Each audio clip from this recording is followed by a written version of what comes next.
All right, guys, welcome back to Modern Day Debates. Today we got creation versus evolution. We got Dr. Kent Hovind here, and we got axiomatic reasoning. You okay with me using your name? Yeah, Bobby's Yeah, fine. we got Bobby from Axiomatic Reasoning. Put a like in the chat, guys, or like the video and drop a comment in the chat. Get it buzzing on the algorithm. Let's get this conversation popping in there. You guys are always full of fun. I do want to remind everyone that if you have a membership, we're streaming all of the DebateCon stuff coming up next week on the channel if you're a member, and you will get to watch all of the streams from all the big debaters there. And then we did add the pregame day, so if you have a ticket for any of the other 2 days, or I think it's a VIP pass, that will get you automatically to be able to go to the day before event with Jay Dyer. And we did add him to, I think, another debate or so on the main days. So if you can't make that one, no worries. You'll be able to see him one of those other days. And last thing, just get a ticket if you can go. That would be great. So without much further ado, we will get into it. We've agreed that Bobby's going to go first here, and we're going to do about a 5-10 minute little wiggle room on the 10 opening. I'm going to start a timer, and Bobby, whenever you're ready, you can get going. All right, let me pull up some slides or so. Yep, we're sharing Let me screen. see. Hang on a second. Oh, there we go. Yeah. Well, thank you for having me. I'm a little surprised to be here. I'm new to social media. Um, about 6 weeks ago or so, I posted some videos online, and surprisingly, people highly enjoyed the content. So I now find myself looking to talk with other people concerning, things like science and misinformation and various things along those lines. So yeah, I reached out to James and very happy he was willing to let me try out a debate here. And I'm grateful to Ken Hovind. Thank you for agreeing to debate me on short notice. It's very kind of you. Yeah, so a little about me. I'm a mathematician. I work on all kinds of things from neural networks to machine learning to signal processing to various other things. I was a professor for a number of years. I now work in private industry, so work on, proprietary algorithms and such. So yeah, I have a tendency to approach things, I guess, in a little bit more um, modeling type of perspective or mathematical perspective because I'm really interested in mathematics, obviously. And so today, we want to talk a little bit about evolution versus creationism. I find, of course, this topic a little disheartening, simply because, this is, in my opinion, more of a science versus anti-science discussion. Chicken Bacon Ranch, Zaxby style. Chicken Bacon Ranch, whatever you want. Loaded fries, giant wraps, even quesadillas. A lot of folks make it. Zaxby's perfected it. Zaxby's Chicken Bacon Ranch. Who's got the sauce? Anatomy, botany, chemistry, biology, various type of modeling, things along those lines. I have some papers to show here and there, I guess, for the presentation. So let me see if I can switch over to that real quick. Uh, mm, mm. So, like, here's, for example, a paper I was looking at um, earlier today. Um, oh, I gotta switch to this one, browsing. So this is an example of the relationship, or I guess how we conduct ourselves with scientific reasoning and scientific methods. We have a great understanding when it comes to like evolution. In particular, we have, for example, a strong relationship between taxonomical ordering and DNA information, right? So we can do various information techniques on figuring out the relationship of DNA. We can also do various calculations on the relationship of taxonomy, right? So this is a paper that I was looking at that I was like, wow, this is very interesting to me, especially as a mathematician and someone who's done deep neural networks and machine learning. So this particular paper goes through the fact that there's such a strong relationship between the two that we can actually develop machine learning models to try and gain a better understanding of the information within DNA, how to calculate through it, how to figure out the relationships between it, various things along those lines. So here they're talking about BERT AX, which is a new machine learning structure or neural network structure, I should say. They're older. Maybe people are familiar with BERT. It was developed by Google a number of years ago now. So this is the idea of what science looks like, right? We typically are interested in the methodology, like how do we develop a neural network? How do we layer things together? The different types of analysis with respect to the data. So this is, for example, different data that's being analyzed in terms of the training set with respect to the neural network. Various other, tabular information. This is the success rates based on this particular modeling versus previous modeling. The objective here, of course, is to produce models that do better than what we would do, um, uh, I guess, by ourselves, right? So you could imagine that we develop information, relationship techniques, but we could probably do better if we have a machine be able to like converge to the ability to do that in a better way, right? In general, right, in science, we expect, lots of information on how this stuff is done. Here we have, a collection of references. I was reading over some of these when I was preparing for this particular discussion. I noticed they put Google's paper here. They didn't even reference Google. That was a little surprising to me. So I remember when the attention mechanism came out from Google. That was approximately 2018, although there was a slightly earlier print. And basically, the point was that attention mechanisms outperform recurrent neural networks, but that's beside the point. Okay, so we can go back over here real quick, and I'll probably pop back over in a second. So this is the kind of understanding I have from a scientific point of view, is I'm really thinking in terms of the cohesiveness and the relationship in how study is done within the scientific community and such.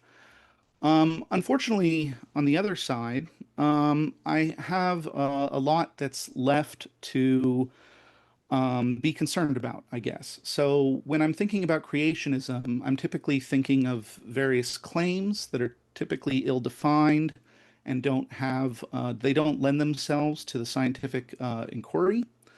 So various things like the age of the Earth being incredibly young, various other things like that the earth was created in some perfect state or that animals were created in some perfect state, and it's very ill-defined exactly what this means.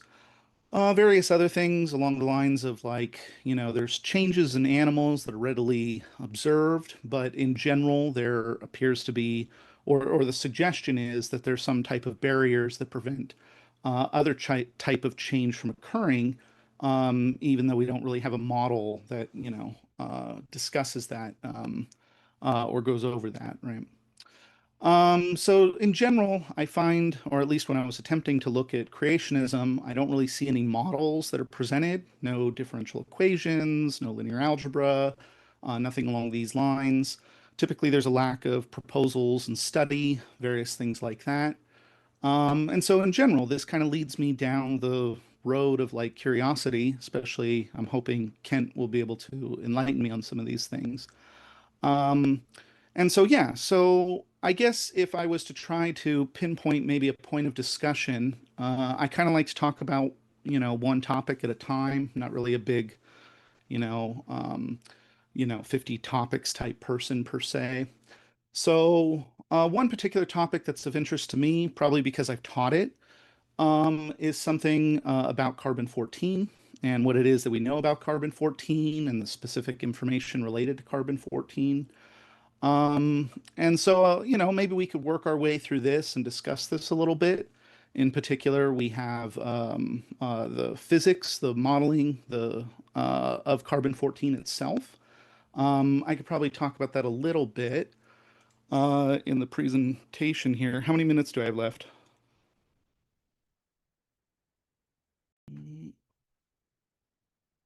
Sorry, Oh, sorry. I had to unmute. You have about a minute, but how many more do you think you Oh, need? a minute. Maybe a few minutes, if that's okay. So here I'm just going through a couple of different references with respect to carbon-14 dating. So this is a paper that I was taking a look at that was a collaboration between a university in China, the School of Physics, I'll give you and San Diego. 2.5 more minutes, and I'm gonna allow Kent to have the same amount of time. Sure, All right. absolutely, yeah. So here we're discussing carbon-14 beta decay, and in particular, we're trying to model it specifically from a physics perspective. So, in general, atoms typically have a nucleus. The nucleus is typically modeled with shells, right? And then more advanced modeling is typically going to try to couple those shells together through some type of quantum Fourier, or not quantum Fourier transform, quantum field theory, right? So we're going to talk about the uncertainty of these shells and the relationship that they have on each other. And so that particular analysis is done in the way that I'm suggesting, right? Lots of data is used. Here we're talking about isotope or isospin, right, with respect to different atoms and their relationship. In general, right, this is how we imagine research goes, is you have a collaboration of dozens and dozens of PhD scientists from different universities around the globe. And in general, we come up with a cohesive understanding of how beta decay works and why it works the way it does. So like we have a very good understanding of like how long a neutrino by itself will take to decay. We have specific equations that do that. But this particular paper is specifically interested in carbon-14 and figuring out the exact physics that allow us to perfectly calculate out that it takes approximately, 5,730 years for its half-life, right? A few other papers that we'll probably get into as I chat here with Kent. We can talk about dendrochronology. This is the study of tree rings, right? It's a very robust field. There's probably 100 PhD scientists that specifically have a specialization in this exact field. 30 seconds. They study, oh my. So they study all kinds of things with respect to carbon dating. So I'll go ahead and end it there, and I can present more of these papers when I'm talking with Kent, hopefully as cordially as we can. Thank you so much. All right, I stopped your screen share there. And Kent, whenever you're ready, I will do the same. You got 12.5 minutes. You don't have to use the whole amount. We can get right into the open debate whenever you're finished. Okay, well, thank you so much for coming on the show here and doing this. I got several objections. First of all, it's not evolution versus creationism. It's evolutionism versus creation. You put the ism on evolution, like communism, Nazism, socialism. That's the ism, okay, not the creation. I take the stand that the Bible is literally true and scientifically accurate. God made everything in 6 days about 6,000 years ago. And there are thousands of indicators that say this earth simply cannot be billions of years old. If I told you, for example, that this Bic pen was, here, my Bic pen, this pen is 50,000 years old. You could say, wait, it's a ballpoint, and ballpoints were invented in 1888. So it has to be made after 1888. One fact destroys my claim of 50,000 years. Then you say it's made of plastic, and plastics weren't made till 1907. The second claim that proves my second fact that proves my claim is wrong, 5,000. Then you could say it's made by Bic Corporation. Bic wasn't a company till 1946. With three simple facts, you destroy the idea that the pen is 5,000 years or 10,000 or 10 billion years old, whatever. People like my opponent here are claiming the Earth is billions of years old, and it's kind of like we're not allowed to question that. I think common sense science would show the sun is burning up about 5 million tons of fuel every second. That would mean it has a limited lifespan. The sun is burning up and shrinking a little bit, about 5 feet per hour, but that's what the observed rate is, which means if you want to extrapolate back in time, you're going to have a problem if you go back billions of years. The moon is going around the Earth, but everybody knows the moon is getting farther from the Earth about 1.5 inches a year. It's called the lunar recession problem. You can Google that. Is the moon getting farther from the Earth? Yes, 1.48 inches per year, about 1.5 inches a year. So if you run the math backwards on that, bring the moon in closer, you get higher tides, and you have the inverse square law to deal with. If you brought the moon into 1/3 the distance, you take that 1/3 fraction, flip it over, and square it. It's 9 times the gravitational pull. People that have run all the math on this say, look, the moon-Earth system is 1.2 billion years max. You go back 1.2 billion, the orbit collapses like two magnets getting closer together. I go through on my video number 1, a whole bunch, about 30 different ways scientifically to prove the Earth is not billions of years old. Now, if you need billions of years for your theory, I'm sorry, you need to get a new theory. Anyway, so it would be creationism. It would be wrong. It would be evolutionism. Let's see. You say DNA is evidence for a relationship. If there are similar DNA codes in different animals and plants, that would only prove a common designer. Microsoft Word and Microsoft PowerPoint have millions of lines of identical code. They both go to the same spell check. Okay, what's that prove? The same guys wrote the code. Not that they both evolved from Morse code, but the believers in evolution, and it's a religion you must believe in, okay, not scientific. The believers in evolution are frantically looking for anything to support their theory that you know there is no God and we're related to a potato. You can believe that if you want, but the information contained in DNA is mind-boggling. One person, one human being's DNA, if you extracted it, unwound it, tied it end to end, would go across the solar system twice. That's the genetic code in you to make you. And if you think that happened by chance, you're welcome to believe that, but don't call that science. The mathematical odds of that happening are 0. It couldn't happen. So science is what we want to talk about here, I believe. Let's see. There we go. I love science. I taught high school science for 15 years. Science is the knowledge gained using observations and experiments. Nobody has ever observed an animal change to a different kind of animal. These charts that they make for our public school students, with everything being related right here, this is nothing but a propaganda poster. They have the humans related to the ducks. Why do you know? Because they got a line drawn between them. It's artwork. This is only artwork. Nobody's ever seen a human produce a non-human. Now, you can imagine that it happened over billions of years, but that's not science. I think evolution is pollution to our science department, and it should be taken out. We should teach science in science class. Science is what we know. We know cows produce cows. We know that happens. We see it happen. We know dogs produce dogs. We do not know that cows and dogs are related. You can believe that if you want. Science means knowledge. Scientia, the Latin word science, knowledge. Knowledge gained by experimentation. Show me any experiment that has demonstrated an animal can change to a different kind of animal. All we've seen are variations within what anybody would consider the same kind. For example, there are now over 330 recognized breeds of dogs. Probably had a common ancestor called a dog. And it could be the dog, the wolf, and the coyote had a common ancestor. They're all interfertile. They can interbreed. They normally don't, but they can. Dogs and pine trees cannot. Dogs and elephants cannot. Dogs and squirrels cannot. Dogs and coyotes can. I think any 3-year-old would tell you that's the same kind of animal. About 20 times in the first 7 chapters of the Bible, God said they will bring forth after their kind. That's all anybody has observed. That would be science. To imagine that dogs are related to potatoes is not science. It's imagination, okay? Science. Religions also attempt to understand and explain the world, but religion is not considered science. I agree. And evolution is a religion. It's not science. You have to imagine that it happened. Science versus religion. We go all day just on this one. Darwin's evolution church. Okay. Science is knowledge gained through observation, study, practice. Nobody's ever observed any of the claims of evolution. And I don't know how people who believe in evolution cannot see the obvious flaws in what they're thinking. For instance, I taught earth science for 15 years. The kids are being taught that the layers of the earth are different ages. They say the top layer is younger. I say, guys, I got a very simple question. If that dirt is younger than that dirt, where did that dirt come from? Did it come from outer space? How can it be a different age?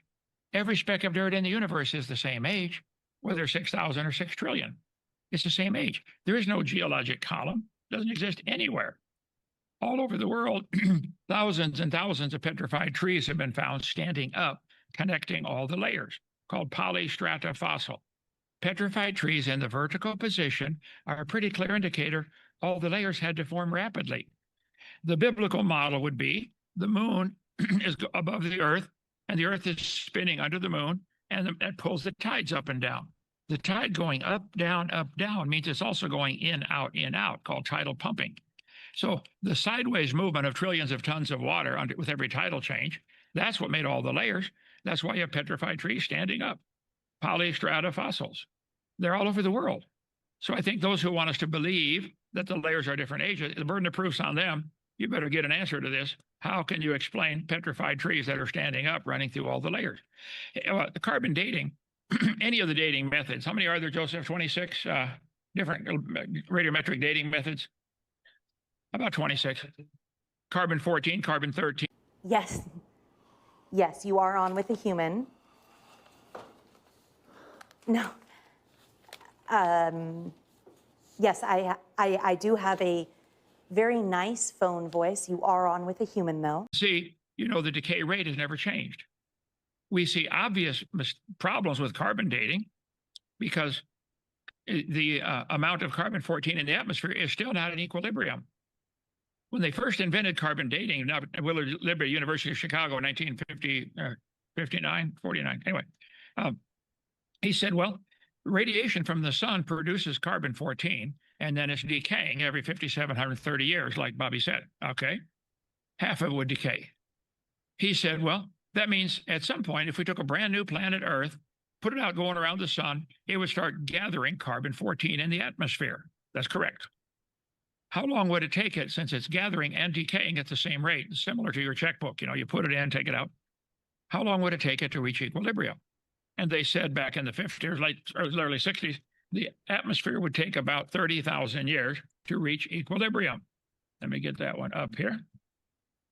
So then they said, well, we know the Earth is billions of years old. Mistake number one. You do not know that, okay? So they said, we can forget the equilibrium problem. I'll show you here. Here's the problem. Radiometric dating was invented. Equilibrium problem right here. I reference everything that I can on my slides here. Okay. The decay rate, I'm very familiar with this. Okay, I know the calibration curve, but the obvious assumptions it's based on.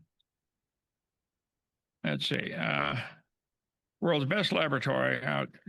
Here's some assumptions. If I told you to fill a barrel with water, but I've drilled holes on the other side, as you fill it, it starts leaking. You get higher, it leaks even more. You reach a point called equilibrium. You can't fill the barrel past that point unless you increase the input or decrease the outgo. What assumptions does carbon dating rely on? Well, it relies on the assumption that the atmosphere is in equilibrium, and it's not. I'll show you here. Closer look at its many flaws. Carbon dating. They said we know the Earth is. They said it would take 30,000 years to reach equilibrium. Then they said we know the Earth is millions of years old. We can ignore this problem. No, you can't. The atmosphere has still not reached equilibrium. Radiocarbon is forming 28 to 37% faster than it's decaying. They've known this for a long time. So if the atmosphere is still not in equilibrium, you can't carbon date anything. You're assuming it started with today's percentage. Fluctuations in the rate of C14 production, at times the production rate will exceed the decay rate. So you simply can't know that. I use the illustration. I know I'm out of time here. If I told you, you walked into a room, found a candle burning on the table. I asked you, when was it lit? I don't know. Well, let's measure. Let's do empirical science. Let's measure it. We measure the candle, find out it's 6 inches tall. Got about a minute 45 left. Then we measure how fast it burns. We can do this very scientifically. Let's say it's burning an inch an hour. We got two scientific facts. It is 7 inches tall. It's burning an inch an hour. Nobody argues. When was it lit? You can't tell me unless you can assume how tall it was. We don't know. Was it 40 feet tall, 10 inches tall? You don't know. And that it's always burned at the same rate.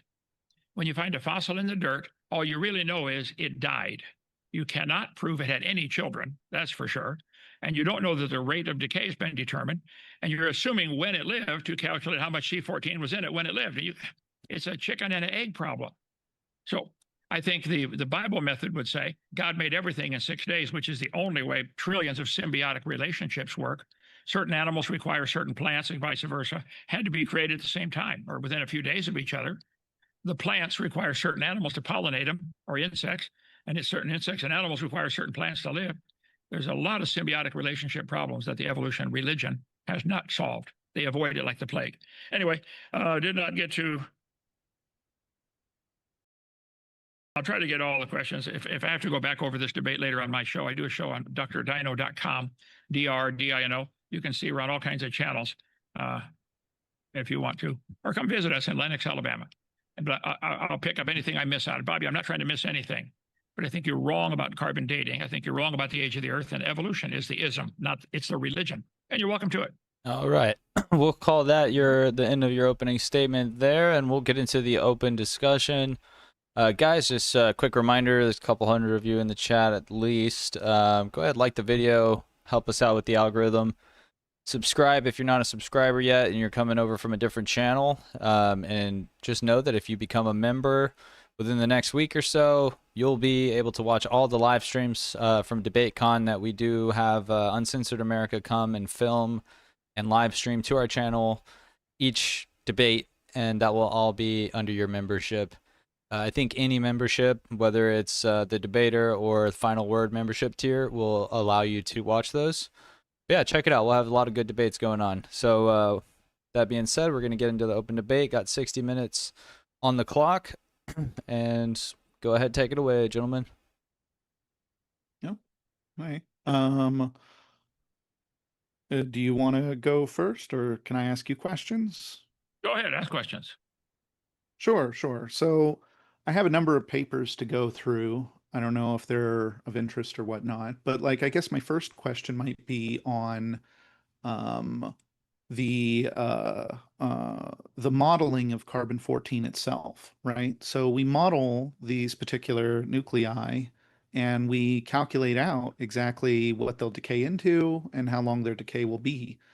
Do you disagree with the physics, like the theoretical physics, as well as the laboratory verified physics? Well, I taught physical science 15 years. I'm very familiar with this. Yes, I think carbon-14 decays. There are no examples that I know of any of these elements increasing. All of them are decay rates, which ought to indicate, second law of thermodynamics. Everything's falling apart, like the Bible says, or like physics says it would. So we don't have any examples. You have to start with something higher, like potassium and decay to argon, or to start with uranium and decay to lead. Where's the examples of these elements forming? They say the Big Bang produced hydrogen and helium and lithium. How do you get uranium from hydrogen? So I think there's a serious chicken and egg problem there. You want to start with the element and watch it decay. I think the decay rate has been measured very precisely, but they're missing the point completely. How much was in it when it started? You can't know that. Well, we can talk about that as well, right? But you agree then, as a point of mutual agreement, that the modeling that we have for carbon-14 has a half-life of 5,730 years or so, right? And that in general, Normally. Yeah, we normally. can calculate that in a few different ways. In particular, we have theoretical models where we literally do models with respect to particle physics, and we're basically modeling, quantum fields, right? And we're looking at the relationship, the coupling relationship between the different shells within a nucleus. And then we're able to calculate out the expected decay, what it will decay into, right? Like, for example, we're aware that carbon-14 decays and it introduces an antineutrino, basically a trivial amount of energy from this particular part of the decay mechanism. But we can still calculate that it's there, and then we can verify that that is in fact the case, right? We can see this stuff in the laboratory. So I'm just wondering, like, you agree with this part, right? That carbon-14 does decay at a, I you agree. know, a constant rate. Okay. I don't know that I agree. I don't know that I agree with that. I don't know that you At a can prove that. constant rate? I don't think we can prove the decay rate remains constant. Does the solar sunspot cycle affect it? We know it's neutrinos from the sun causing the formation of carbon-14. Could the Mm-hmm. neutrinos from the sun and other things coming off the sun alter the decay rate? I think it's been demonstrated that it's not. We can't prove it's a constant decay rate. But you can With believe that respect to the upper atmosphere, or anywhere. so, like, you agree that, like, since 1950, right, we've observed, what is it? I had it written down here. 0.0120968% decay rate, right? Like, that's the percentage that decays every year. Like, if we put it in a bottle, put it in a laboratory, that appears to be the case, right? I haven't seen that paper, but okay. Let's assume that's true. We know it's Oh, decay. it's not a paper. It's just I'm just writing it as a percentage, the coefficient Okay. that goes in the exponential decay, right?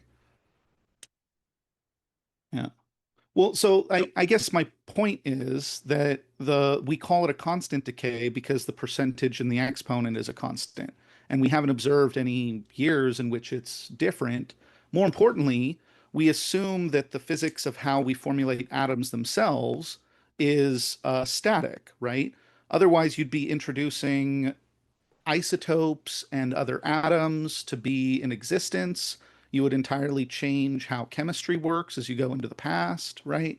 So, like, there would appear to be a lot of missing modeling and a lot of missing physics if we were to think that there was something like different decay when you went into the past, because you'd be introducing all kinds of different, stabilized elements or unstable elements, and you'd be introducing all kinds of different isotopes that didn't exist before, right? So, like, the idea of the decay rate not being constant, I think, would lead to a lot of problems, like physically, right? I don't think that we'd be able to. Um, I don't think we'd be able to come up with a model that, coherently fits with our observations. I don't know if you agree with this or not, right? I don't think so. I think it's not provable that the decay rate has remained constant over time. It's only been observed for 50 years, and you Well, want to what? use that number to prove something's 50,000 years old. I think that in a court of law they'd throw that out right Mhm. away. Well, I guess my question is, what do you think is missing in, like, the standard model of physics? Like, I what don't do they know. have wrong? Like, I don't know that they do, but I know that if the solar sunspot cycle alters the amount of radiation produced by the sun, we know the solar mhm. sunspot cycle every 11 years does crazy things to our atmosphere, northern Yeah, lights and things like. but that wouldn't change the atoms. Like, so, okay, I hear what you're saying. You're saying that there could be an increase in the amount of carbon-14 in the atmosphere produced by the sun, or a decrease, right? So the atmosphere could change over time. I don't disagree with that, right? But my question is more so on the atomic level. Do you disagree with the fact that the nucleus of a C14 atom is well understood? We know exactly what it will decay into. We know the amount of energy that the beta particle will produce. We've seen this time and time again, exactly as we expect in the laboratory. And the particle physics that we have about, isotrope spins, and exactly the way that protons and neutrons behave with each other, the strong and weak nuclear force.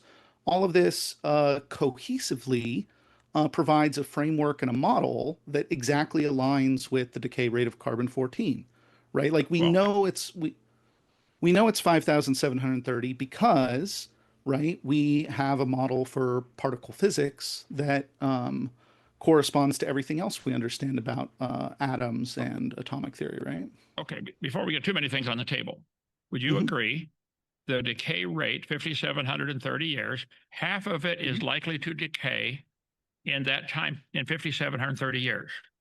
Yes. So it's a random process. If you've got 5,000 carbon-14 Sure. atoms, Yeah. half of them are going to decay. The odds are half Yeah. of them will decay in 50 seconds. Well, then it wouldn't be would it be possible that all of them would decay in the first 5 seconds? I mean, that could, what's to stop that from happening? If it's a random process, if it's flipping Um, coins, well, it could. there, there is a probability dedicated to them all Right. decaying in the first 5 seconds, but there's also a probability dedicated that a single atom, as it moves from one space to another, hasn't,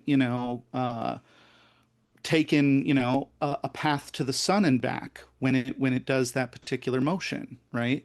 So just because theoretically that's possible, that doesn't mean we'll ever witness that, right? It would require 10 to the billion universes that last 10 to the billion years by the time something that absurd would be probabilistically possible, right? So we don't take that as a actual possibility. You can Right. say in general, right, with any statistics, there's a possibility of something impossible happening, but it's like Well, oh, sorry. yeah, I'm wanting people to understand this is all Mhm. based on the observed rate that half of these atoms will, just half of them decay at Mhm. a certain time. But since Yes. it's random, it's theoretically possible that all of them could decay, or none of them could decay, or But the decay rate. It is not. You're not able to prove that decay rate has remained constant all through history. You can't prove such a thing. yeah, but uh, that probability is incredibly teeny tiny. It's effectively zero, right? Well, you're saying that, but in a court of law, they'd say all that you can't. You're saying if But half of we the could people in the calculate it neighborhood, out, okay, right? We could calculate it out though. let's say half the people in a given neighborhood are going to commit crimes this year. Okay, Uh-huh. therefore, we can draw statistics on that and calculate things over a great period of time. You're saying Yeah, half of these but atoms are likely to decay. yeah, but if you had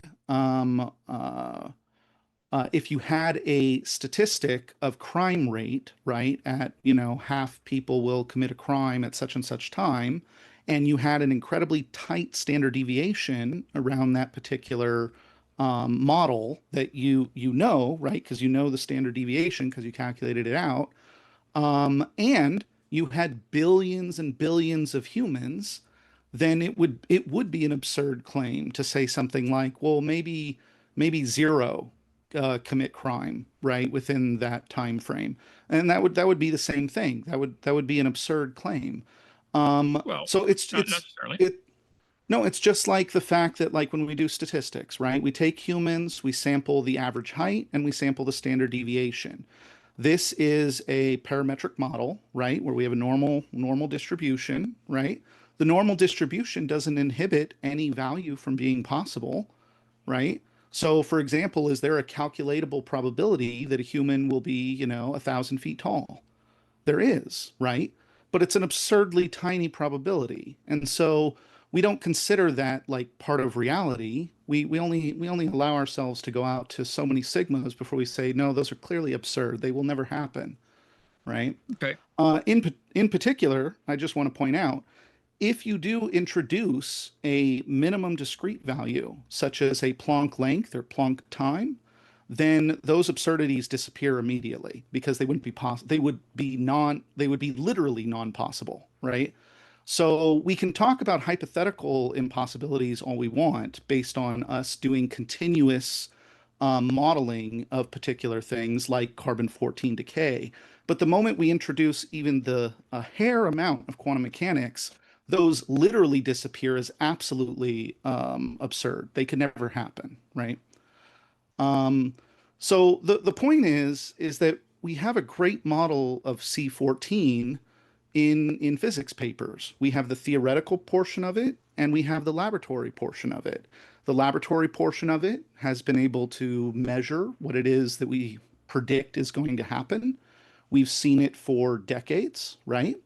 And then we have the theoretical portion where we literally have like particle physics able to map out exactly how C14 is going to work. I agree with you. We don't know how much C14 is in the atmosphere at any particular point in the past, right? I'd like to move on to that if you'd like. But the point Well, is that we're hang on. fairly We got sound on C14's decay rate, right? Sorry. no, you are. We have 4 different topics on the table here. I'd like to go one at a time. Mhm. Okay. Nobody plans for this moment. It starts as something that's supposed to help, until it's the only thing you need. 1 in 30 Americans live with opioid addiction. Most never plan to, but this moment, you can take back control.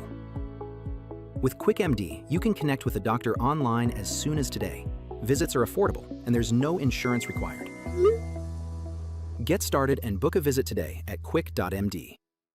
Time you've either eaten plants or you've eaten animals that have eaten plants, like for every single meal. So probably every human being alive today has carbon-14 in them. And it's assumed that the C14 percentage in our bodies is the same as though is in all living animals and the same that is in the air. So if the air is 0.0000765%, we probably have the same.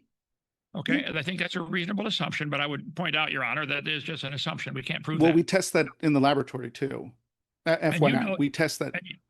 And you know that every human being on the planet has the same amount of C14 that's living right now. Do you know that? Well, I also don't know the height of every human on the planet either, right? But yes, in general, statistically, we are aware that every living thing on the planet right now has approximately the same ratio of C14 to C12 as the atmosphere, right? Yeah, I don't think that's provable, but as far as the height of people, I think you can find different tribes around the world. The Pygmy tribe is very different than the Hootsie tribe, or whatever they're called, the 7-footers. But we do it though, right? We do it with leaves in the laboratory. We also do it. You can do it with fingernails from humans, right? Like like we do this because anything that we produce as humans that's biological, right, is very recent in terms of 5,730. So like we're debating over like, like theoretically we replace all of our cells every few years, right? Meaning that we get a new batch of carbon, but that would technically be irrelevant because we live less than 100 years anyway. So this is just an incredibly teeny tiny percentage that's not really relevant. The point is anything living in this particular carbon environment is going to have approximately the same ratio of carbon-14, right? Or carbon-14 to carbon-12. Right. You've taken up most of the time here. Let me just explain. With the short 5,700-year half-life, no carbon-14 atom should exist in any carbon older than 250,000 years, like coal samples. Yet it has proven impossible to find any natural source of carbon below the Ice Age strata that does not contain significant amounts of C14, even though such strata are supposed to be millions or billions of years old. Conventional carbon-14 laboratories have been aware of this anomaly since the 80s, have strived to eliminate it, and are unable to account for it. The world's best laboratory, which learned during 2 decades of low C14 measurements how to not contaminate specimens externally, under contact to creationists, confirmed the observations for coal samples, and even for a dozen diamonds, which cannot be contaminated. These constitute very strong evidence that the Earth is only thousands of years old, not billions. So they're assuming they know how much was in it when it started. They're assuming the decay rates remain constant. We know the atmosphere is still not, if we're still not in equilibrium, today it's 0.0000765%, and it's gaining. We still haven't reached equilibrium. You can't carbon date anything. I'm not aware of that particular study with coal. I'd be happy to look into that. There it is right there.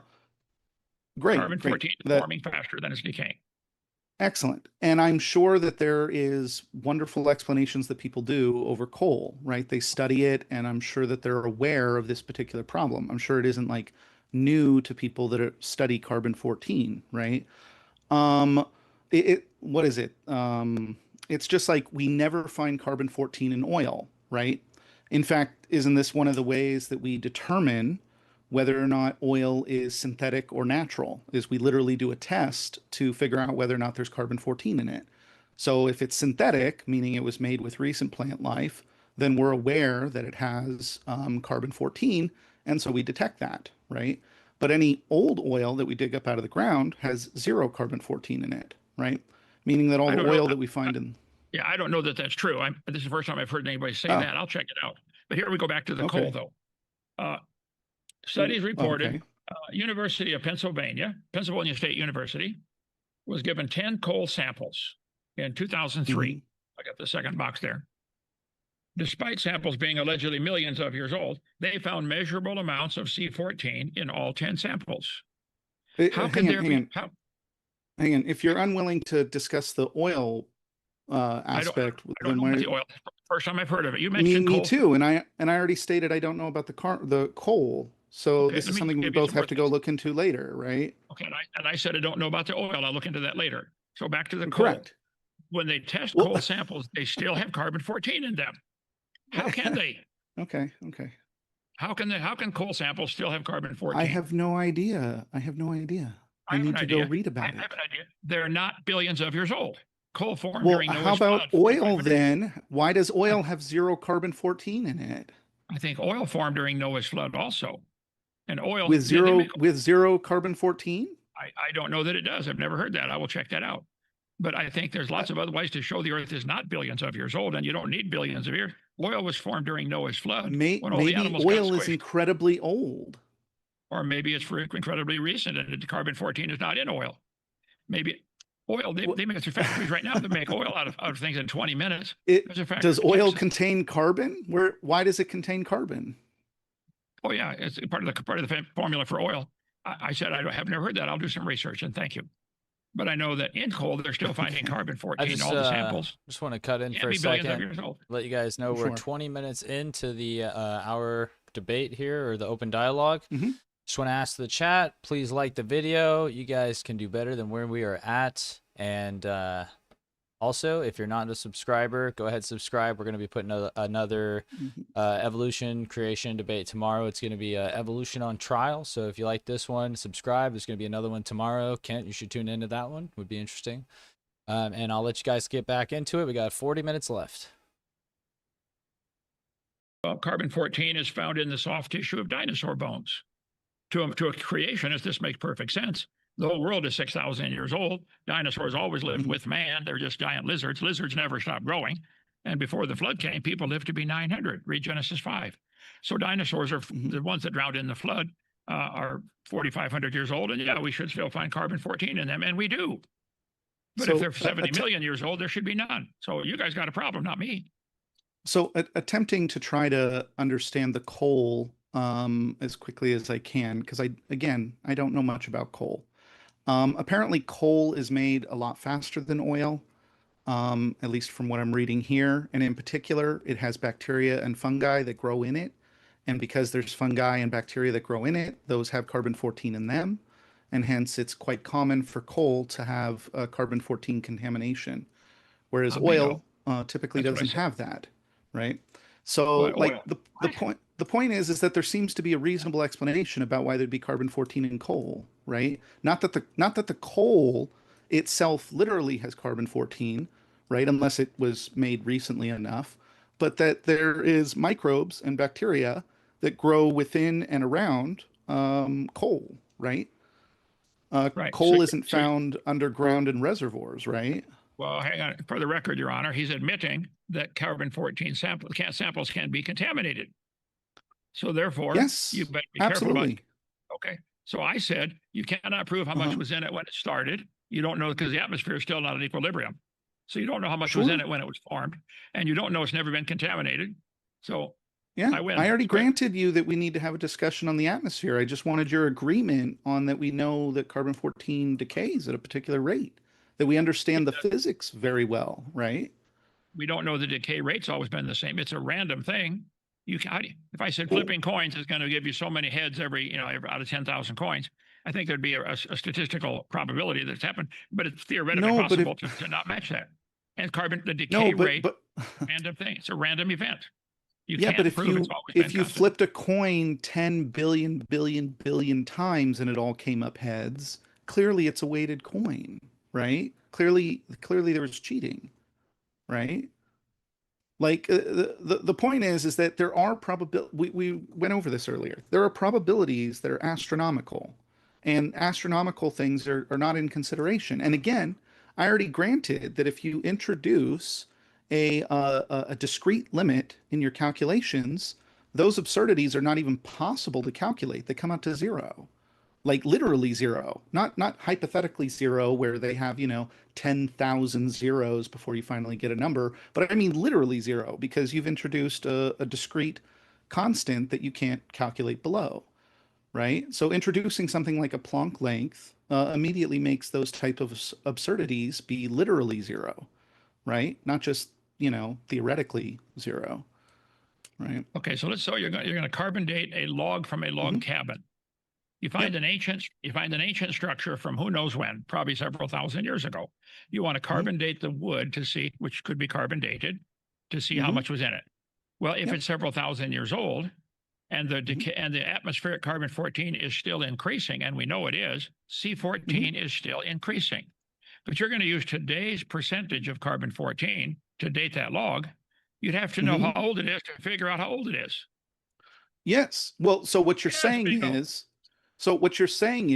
that the atmosphere, right, the atmospheric ratio plays a role, that you would, in theory, need to know exactly what the atmosphere's ratio was in order to properly date the log with respect to carbon 14. Um, and I agree with you, right? I'm just wondering whether or not you think that that methodology is incorrect. That is, if I know 1,000 years ago the ratio of carbon 14 to carbon 12, and if there was a tree that was alive that was consuming that material, then when that tree dies, right, it locks in place internally within its cellular structure that carbon ratio, and hence, when we, drill out a sample of it, right, we expect that we would be able to date how old that log is if we knew what the ratio was of the atmosphere in the past, right? Like, you That's what I agree with just that got done saying. methodology, right? Well, that's what I just got done saying. You'd have to know how Mhm. old it is to figure out how old it is. And also, you're still assuming there's Sure. been no contamination. We know the solar sunspot cycle affects decay rate of things. So that you No, don't no, know the no. decay. You don't know So it doesn't 57. change the. It Oh, yeah, does. yeah. Carbon 14 is 5730. Potassium to Mhm. argon decays at a vastly different number, huge number. Sure. Why Yeah. are the decay rates different? Why isn't Uh, everything 5730? The decay rate of everything. Well, because that's related to the shell stability of nuclei, right? So, So it's like, different for if different we, atoms, right? yes, it's going to be different for Right. different atoms, right? Good. So we Okay. even know the exact amount of energy that the beta particle receives when it decays, right? And it turns from carbon into nitrogen, right? I Um, don't know that. I'll check on that. Okay. what do you mean? Well, I, of course, it would have to be the same because there's conservation of energy, right? well, you So, said we know this is going to be the same, and I don't think it's possible to know such a thing. But okay, I understand what you said. I will check that out. So you want to what do go on to you? oil? I don't know that oil cannot be Well, no. contaminated in a situation. I know that the oil pressure in the ground indicates it's not been there Uh, for millions of years. It would have cracked the rock. I lived in East Texas for 5 years. They do frac jobs all the time, and a sure. lot of my students. It's nice out I there. taught earth science 15. Yeah. So Uh-huh. I think that the oil is good proof of a young Earth. The fact that it's still under pressure. They drill down, hit a geyser. Beverly Hillbillies. Mhm. Shooting in the ground, hit the crude, and became billionaire. So I think the fact that there's oil still under pressure is a good indication this Earth it hasn't been there for millions of years. That's for sure. The pressure would have Mhm. dissipated. If you see a tire on an old tractor and the tire's still aired up, and you say that thing's been sitting there for 300 years, I'm going to doubt Mhm. that. I don't think it could hold that pressure for that long. I don't think the Earth could hold the oil pressure up to 20,000 psi for millions of years. So I think oil formed during the flood. I think coal formed during the flood of Noah 4,500 years ago. That's my position. I'm Sure. not demanding that that be taught to all students at taxpayer expense.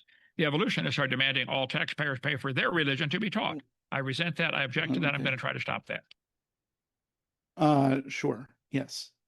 So why don't we talk about, because you were talking about trees, right? The thing I wanted to point out was the slight issue that you're alluding to. One is that there's a difference between the decay rate of overall carbon 14. As you're noting, the sun is going to cause different atmospheric conditions and different amounts of carbon 14 to be created, and hence the amount of carbon 14 that is decaying will be different. But the actual atoms themselves don't decay at a different rate, right? They still decay at 5,730 because we calculate out what the average time of a nucleus is before it's going to spit out a beta particle, right? So, like, we're aware of the decay rate of the actual atom, C14, right? But we can No, certainly be concerned about the atmosphere and the amount of C14 that's in it, or the, amount of carbon-14 as a whole that will be decaying, right? No, no, you keep saying right, as if I agree with you. I don't agree with any of this, okay? So for the record, you're saying right. I'm not saying anything. We But I don't know showed those you a things. paper. Okay, let's give you 2 atoms of carbon-14. One's Uh-huh. going to decay in 5,730 years. The other one's not going to decay for another 5,700. Why don't they both decay at the same time?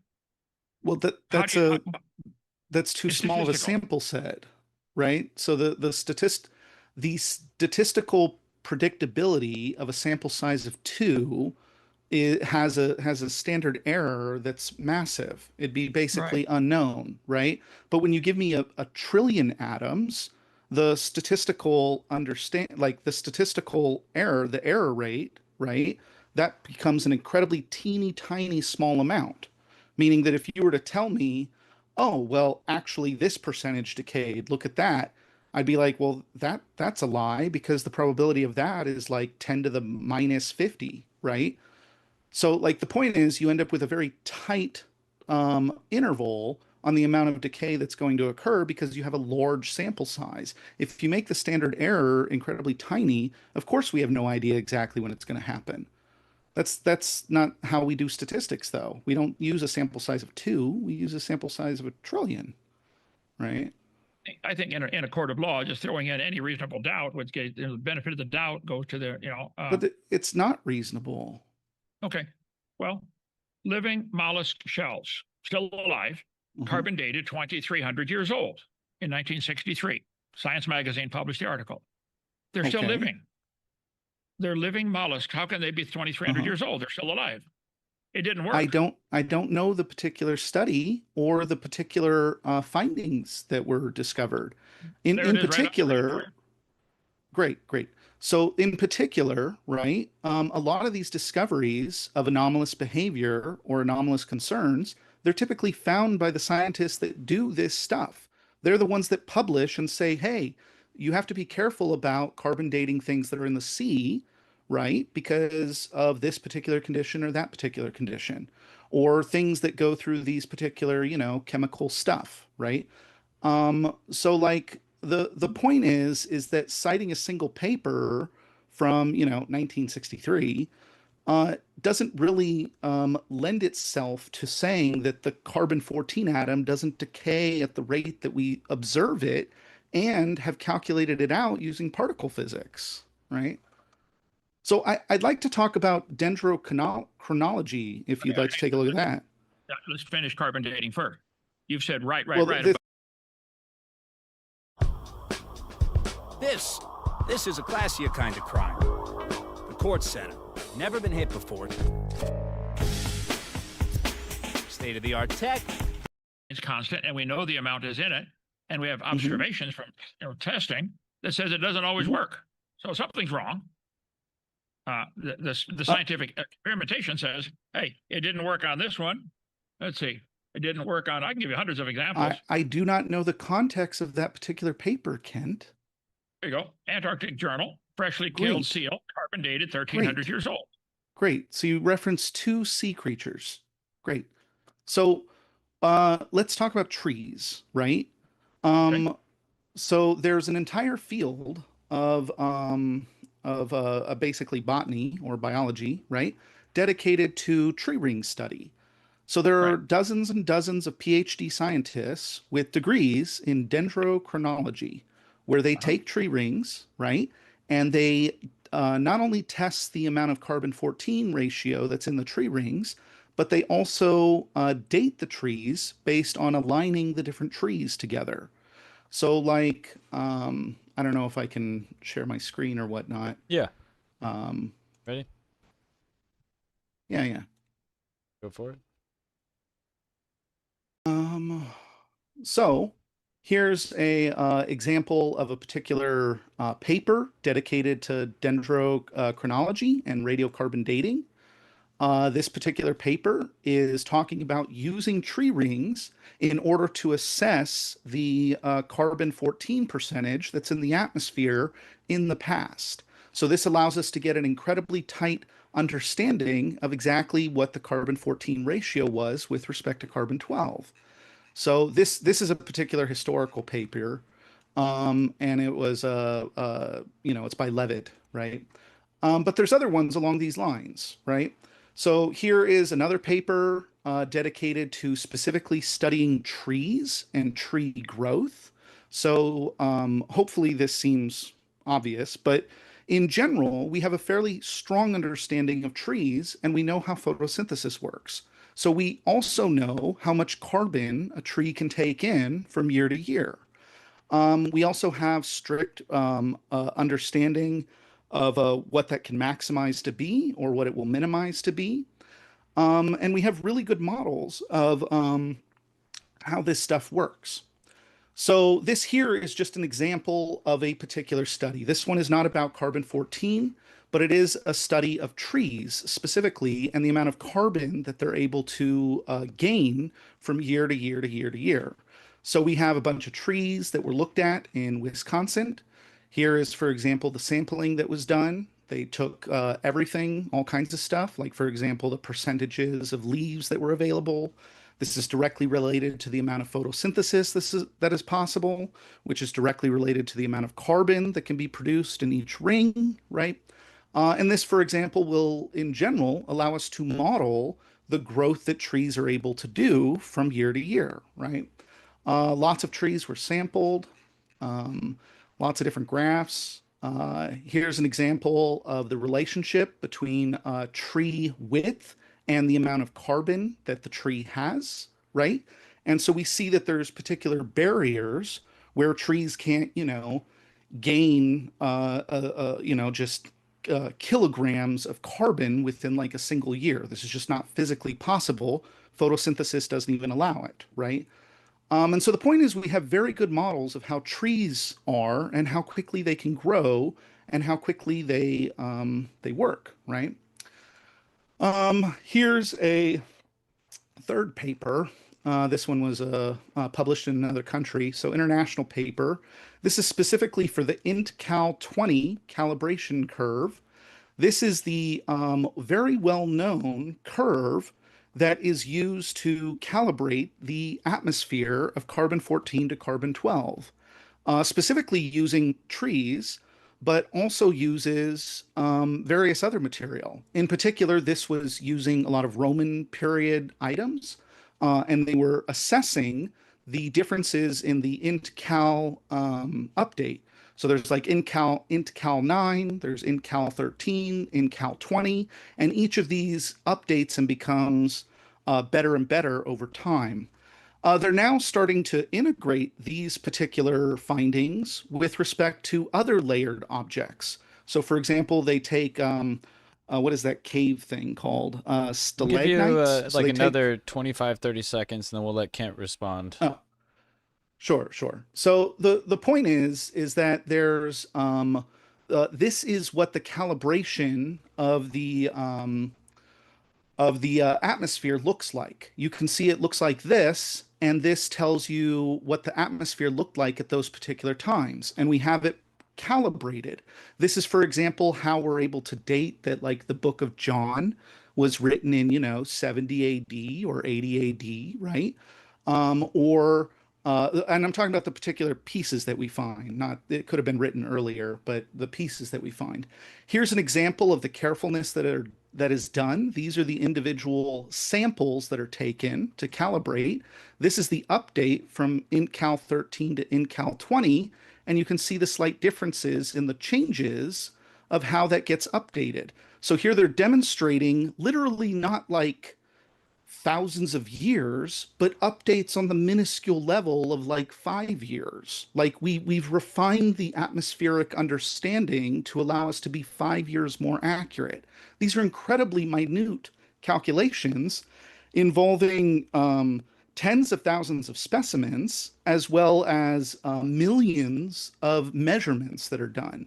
And so the point is, like, these particular calculations go back 60,000 years, and they're completely independent of carbon-14. They allow us to calculate out the carbon-14 so that we understand the atmospheric conditions, right? All right. Let's give Kent anyway. a chance to respond. That was Sure, about sure. 3 or 4 minutes uninterrupted. So Kent, I'd be willing to give you equal time if you want. Sure, yes, I'd take way more than that to answer all this, but keep in mind, so far, this entire debate tonight has been Bobby trying to establish the Earth is billions of years old, because it's not about evolution at all yet, okay? Well, They let's need just stick to 60. It's my turn to talk, okay? Sorry. They need billions of years for their theory to look reasonable. For me to tell you that an amoeba can turn to a whale and put it on a chart and make the kids learn this in school and say, this is science. This a protozoa or amoeba bacteria, this single cell creature, came to life from by itself in the warm little pond, and it slowly turned into all these animals. To make that even sound reasonable, they have to have billions of years. Bobby knows full well, and so do I, if you could prove the Earth is not billions of years old, the entire evolution religion collapses. Now, put my slides up there, brother. Tree ring dating is not an exact science. They produce more than one ring a year. Occasionally, trees produce more. There's a federal paper right here. Okay, multiple ring growth. Let's see. The oldest tree in the world is 4,300 years old. This guy says 8,000. Rainfall, floods, glacial activity. There are so many things that can affect the amount of carbon dioxide in the atmosphere, and hence the growth of the trees. If there's more animals, they produce CO2. They breathe in the oxygen the plants produce. They reciprocate the gases. The forest could be more dense at sometimes, and disease goes through. We had pine bark beetles come through Alabama here 2 years ago, killed probably 200 of our trees out of our 10,000, whatever we got. So I think there are so many things in an honest court of law, this would be thrown out as evidence if they're trying to find somebody guilty. But so far, all he's done tonight is try to rescue the idea that the Earth is billions of years old. That is not nothing. I thought the debate was about creation evolution, but he found to make it all about rescuing time. I know, even if the Earth is billions of years old, and it's not, even if it is, there is no evidence of any animal or plant ever changing to a different kind. Man is the one, we're the ones putting our classification system on the animals. They don't care how we classify them. They don't even know we're doing it. They know what to look for in a mate. Up on our North 40 here at Dinosaur Adventureland, we have donkeys, cows, sheep, armadillos, squirrels, raccoons, possums, all running around together. The raccoons don't even think about mating with the cows. They know what to look for, another raccoon. So there is no evidence of any animal ever changing to a different kind of animal. But I know they need the billions of years old desperately to make people say, well, maybe it could happen over a long period of time. That's the whole debate so far tonight, is trying to rescue time. Just I want people to understand that. Tree ring dating does not prove the Earth is billions of years old. Trees can have different ring patterns on opposite sides of the same hill, from the leeward side and the windward side. Many things can affect the carbon-14, the carbon production rate. I've heard of animals going through produce more C14, volcanic activity. It's just not a simple exact science. You don't know how much was in it. The trees absorb it. If this global warming stuff that Al Gore and those idiots talk about, if they burn the forest, it produces more carbon dioxide, and that the trees grow faster. They absorb it all. So it's wonderful. Trees can have prevailing wind pattern, can cause problems. Diseases can go through a forest, like ours did. Took out a bunch of our pine trees. Overshadow, a big one overshadowing a little one. It's not as cut and paste as he tried to make it sound tonight. But even then, it's all futile. All you've done is try to rescue time. Where's the evidence for evolution? That's what the debate's supposed to be tonight. Where's the evidence of any animal changing to a different kind of animal?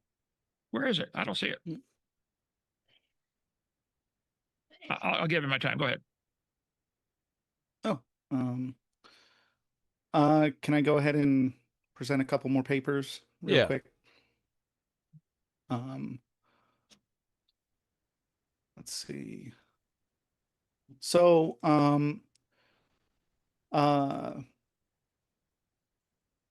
the thing I wanted to talk about a little bit was specifically on tree ring calibration, right? Dendrochronology is a well understood field. It's been around a long time. In particular, this was simply an example of how we calibrate the atmosphere based on ring tree dating.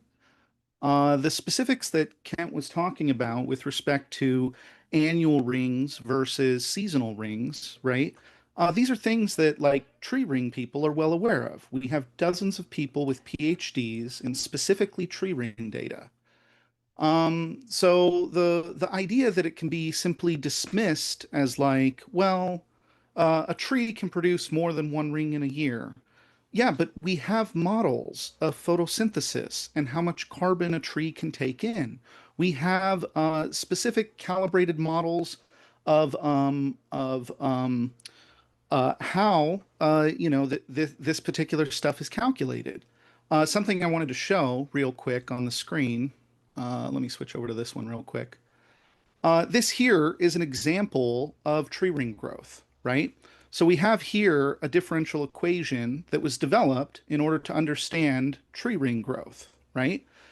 This particular differential equation is with respect to time.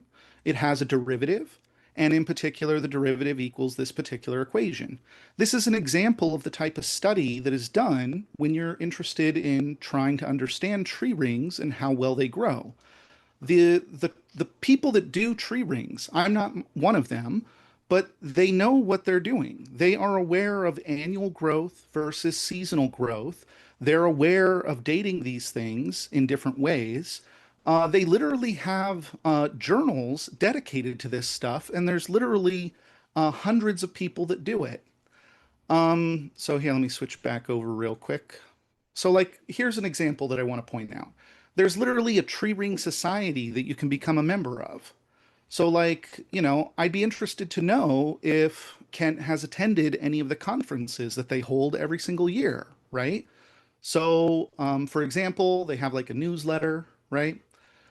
We can look at, some of the news stuff that they do. Here, let me zoom in real quick to show you. So like here's, for example, the 5th African Dendrochronology Field School, right? So this is people studying specifically how tree rings work and what they can tell us about the age of the Earth, right? Here is, for example, how you take cores from trees so that you can do the sampling. Here is the 11th World Dendro Conference in Zambia.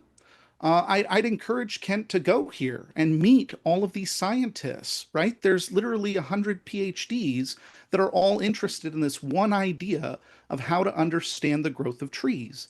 And again, we have the growth of trees on we understand it on the cellular level, we understand it on the leaf level, we understand it on the ring level. We literally have models of exactly how large the rings can get. There's literally a relationship between the size of the tree, which will prevent it from growing, as large as it can be. And then also other factors, such as like a young tree wants to grow faster. A young tree is more likely to grow more seasonal rings than an older tree will, right? But the point is that this stuff is well known. Like, these are the people that are publishing the papers that Kent is referencing. When he references a paper that says, hey, look, there are seasonal rings inside of an annual ring. These are the people that are studying those things. They're publishing it. They have conferences. They're the ones that are publishing these databases, right? That's about Okay. 3 Sorry. minutes there. We'll go ahead and turn it over to Kent. Well, again, Sure. all of this is to try to rescue time. We haven't talked about evolution. Where is the evidence of any animal changing to a different kind of animal? These trees you're talking about, like the Methuselah tree in California, okay? Mhm. 4,300 years old, Earth's oldest organism. Now they're saying maybe 4,800 years old, okay? But nothing 10,000 or 20,000 or 50,000. But even then, where's the evidence of any animal changing to something other than have the trees changed to anything? The chart shows trees on here. Do you believe, Bobby, that trees are related to sharks? They've got Yes. trees and sharks with a line connecting them. Do you believe you are related to a pine tree? Yes. Okay. Thank you. We'll add you to my chart. Okay. All right, guys, we got about 12 minutes left. Let you know. Do you agree that there are hundreds of scientists that work on tree ring dating? Probably so. Probably a lucrative government job. In Zambia? well, maybe not as lucrative. It's probably still a government job. I think they're busy trying to get supper on the table over there. But Well, they're international, right? So there's okay, literally, right. I think it had a representation from 35 countries, right, in Well, this particular conference. that proves So something the to point, somebody somewhere. yeah, it proves that there's an international forum whereby people study tree rings, right? I And think in particular, hang on. There's an International Flat Earth Society too. Does that prove something to somebody? they're not PhD scientists that Oh, are okay. producing peer-reviewed literature. There's a you agree, Okay. right? That there's a difference between peer-reviewed literature and being FYI, this particular group of dendrochronologists, they interact with other fields. They interact Right. with the chemists, they interact with the biologists and the botanists, and they interact with the physicists, right? So the physicists and the dendrochronologists, they're all interacting, and their theories are corresponding with other people. Swelling, stiffness, instability, reduced range of motion. This is what it's like living with TGCT, a condition that Tree rings, right, are studied independently of carbon-14, but they validate the fact that carbon-14 has an incredibly tight understanding going into the past, right? But all of these tree rings that you're talking about are in the Mhm. last 5 or 6,000 years. 5 or No, they six have. thousand. We have living trees that are 10,000 years old. What are I'd they? like to see the. I don't. Well, I don't believe What you was for it? a second. Show me the reference on that The one. Yeah, the Briscone pine trees, I've got it right bristlecone here. pine trees. Bristlecone. Yeah, There's one right there. We've got a piece in our museum here. Large piece of bristlecone pine. The tree excellent. ring date. I got the oldest bristlecone pine they found is 4,300 years old. No, there are some that are alive that have 10,000 years. You're mistaken. Show me the proof of that. I've read the papers. Oh, that's proof. That proves that I surrender. You read the paper. Gee whiz, that's Well, proof. thank Okay. you. I see. I I'm I'm interested in corresponding with dozens of PhD scientists that work on this stuff, right? Okay. So like I'm aware of the things that they've done, right?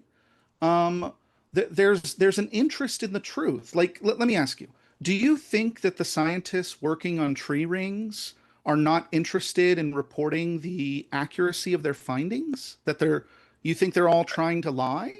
I don't know. It depends who's funding them, I suppose. But here's the bristlecone pine article from Earth Matters. The oldest living tree is 4,800, not 10,000. Mhm. That's a bristlecone pine right there. It's in California. Okay. They keep hidden where it's at. The Great Basin bristlecone pine, 5,000 years old, not Mhm. 10,000. But even then, you're trying so hard I to don't, rescue time. You missed the entire point of the debate tonight. Where's the evidence for not evolution? really. Yeah, you did. Have these bristlecone pine. Do you believe the bristlecone pine trees came from Mhm. an amoeba?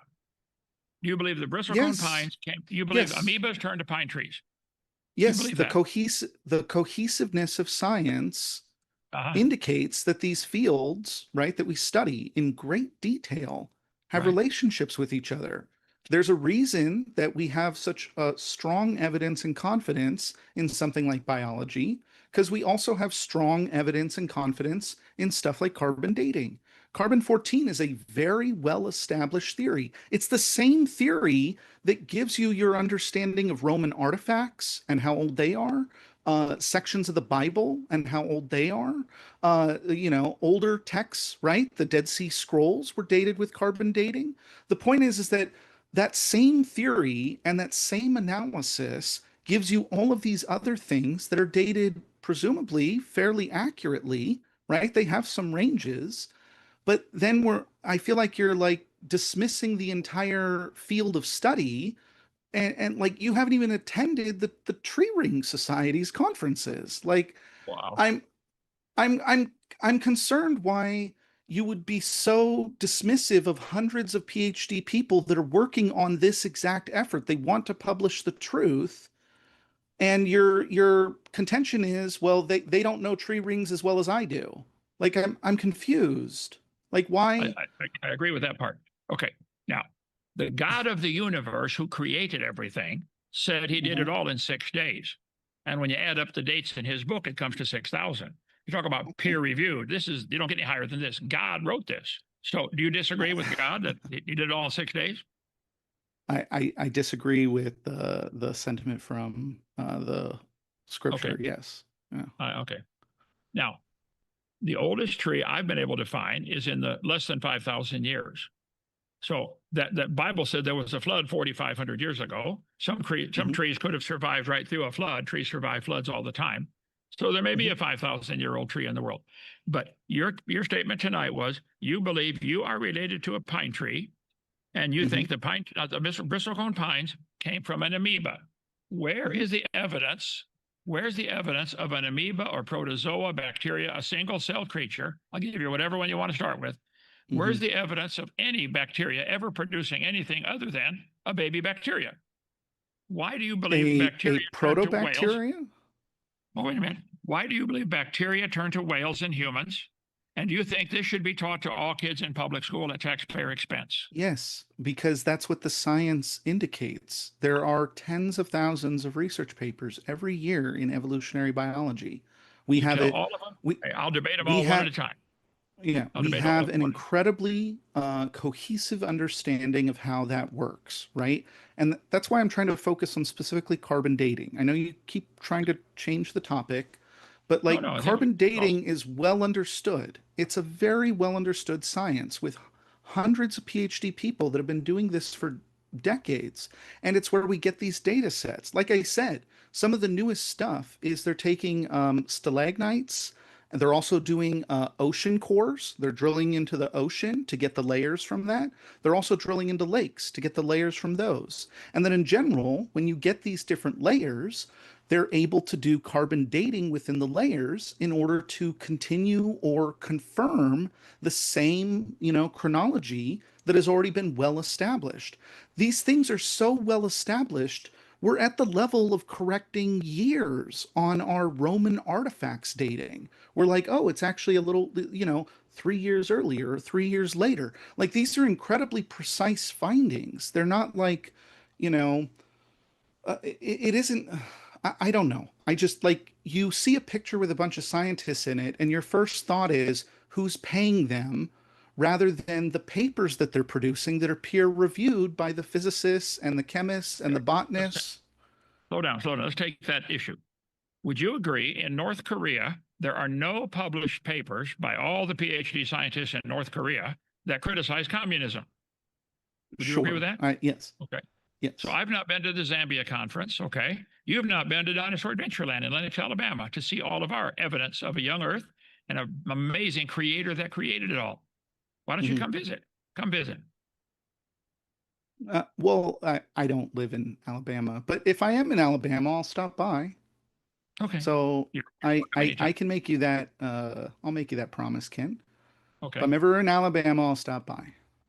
Now, if you'd like, if you watch my video number 1, I cover all the issues you've talked about: stalactite, stalagmite formation. I've got a whole section on that. How it does not take all the largest cave formations can be explained in 4,500 years. Plus those things that maybe they can, right? But that's not the point. The point is that the carbon ratios within them align with the carbon ratios found in other things, such as the cores from lakes and the cores in the ocean. So the point is that these things are calibrated with each other, which is why you have these databases that contain non-carbon 14 demonstrations going back 100,000 years or so, and then with carbon 14 measurements in them, allowing us to have an understanding of what the atmosphere looks like. So it's tree rings, it's other layered things like the sea and the lake. The point is that people are really working on this. Right. I agree. I feel like I feel like what's of interest is a model that if you're going to present a model for creation, right, then what people want to see is like your model of tree ring growth, like your differential equation, because we have an incredibly strong understanding of how quickly trees grow. I showed you the differential equation earlier, right? Like where in that differential equation do you think that there's an error? I mean, this is a very similar question to the physics. Like, where do you think we have a misunderstanding of the quantum mechanical relationship of the shells of a nucleus? Like, do you think our understanding there is lacking? Like, what do we need to change in the particle physics, or what do we need to change in the differential equation of tree growth in order to have a better model that better matches the data, right? Okay, let me give you a better model. Mm-hmm. 6,000 years ago, God created a perfect world. If you read Genesis chapter 1, there was water above the air where the birds fly, above the firmament. I believe there was a crystal canopy, 2 or 3 fingers thick. The Jews have always taught the earth was surrounded by ice, maybe 10 miles up, like a big greenhouse or terrarium or something. That would block UV light. So the animals and plants living under the pre-flood world, before that canopy shattered and collapsed, they would have almost no C14, probably have nothing. We would then get them buried in the time of the flood and dig up their fossils, and we would date them by today's C14 standard, the amount 0.0000765%, when they had 0.0000000. So they're automatically going to date much older than they should, because we're using a rubber ruler. How old is it? How old would you like it to be? So the model would be the first world was perfect. It got destroyed by the flood. Nearly all the fossils we're finding in the ground are from that flood. Animals aren't fossilizing today. That one flood probably fossilized all of them. And the atmosphere before the flood had almost no C14 because of the crystal canopy protecting it. That's the model the Bible teaches. I don't think anybody can prove that wrong. But again, we're over time here, and you still haven't given me any evidence for evolution. Why do you think an amoeba can turn to a pine tree? Sure. Yeah, I'll let you I'm just trying to answer stick to that. carbon-14. Or okay, if you're not going to answer that, then we'll just we'll go ahead and start moving in the Q&A. That was the hour timer there. But I mean, you guys can circle back if any of the questions in the Q&A are relevant to what you guys were talking about. You can dovetail it. And right now we have about 10, 11 or so. You guys get your super chats in. I'm just gonna make a couple quick announcements here, and then we'll go straight into the Q&A. So if you have a Rumble account, if you check out right here, we are on Rumble now. We should be streaming on there currently. We do have a TikTok for clips from the juiciest sections. If you just want to skip to those, you can watch some of the ones we already have up there. We are on Facebook now as well. And then the last one, I believe, here is a quick Yonaguni shout out. They are one of the sponsors for DebateCon 8 in Dallas coming up. A couple other sponsors are going to be the Roar Project, as well as Main First Project. So check those all out. Yonagunis, by the way, is Latin Asian cuisine in Puerto Rico, Aguadilla, if you're ever there. So Sideshow Bob, the owner of this restaurant, will be at DebateCon. You can come meet him. He helps us out. And I do believe we got a quick ad read that is sponsoring James here. This is Farmeasy Bank, farmeasybank.com, I guess. So they basically, if you're wondering where you can get prescriptions delivered straight to your house of things like ivermectin, fenbendazole, Dino, and weight loss products, including oral semaglutide, then Farmeasy Bank will help you out. They use fast, secure shipping directly to your doorstep, and James can vouch for them. He's used Farmeasy Bank himself for top-tier discounts. Those are his words. His words, himself. I'm not putting words in his mouth. But with that being said, check them out. And thank you guys for sponsoring the live streams for the next little bit. And DebateCon 8, get your tickets if you have not gone. But if you guys have some questions for the Q&A, send those in now. We're going to start that up. First comment is from Creationist Crybaby 999.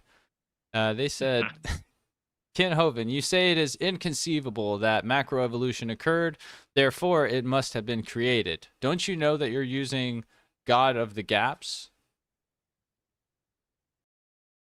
That makes no sense at all. If I was walking across the parking lot and found a tape dispenser like this, I've got no idea who made it, when they made it, where it was made, but I think it's logical to say somebody made this for a purpose. And no, I think it's logical to say there had to be a designer for this entire universe.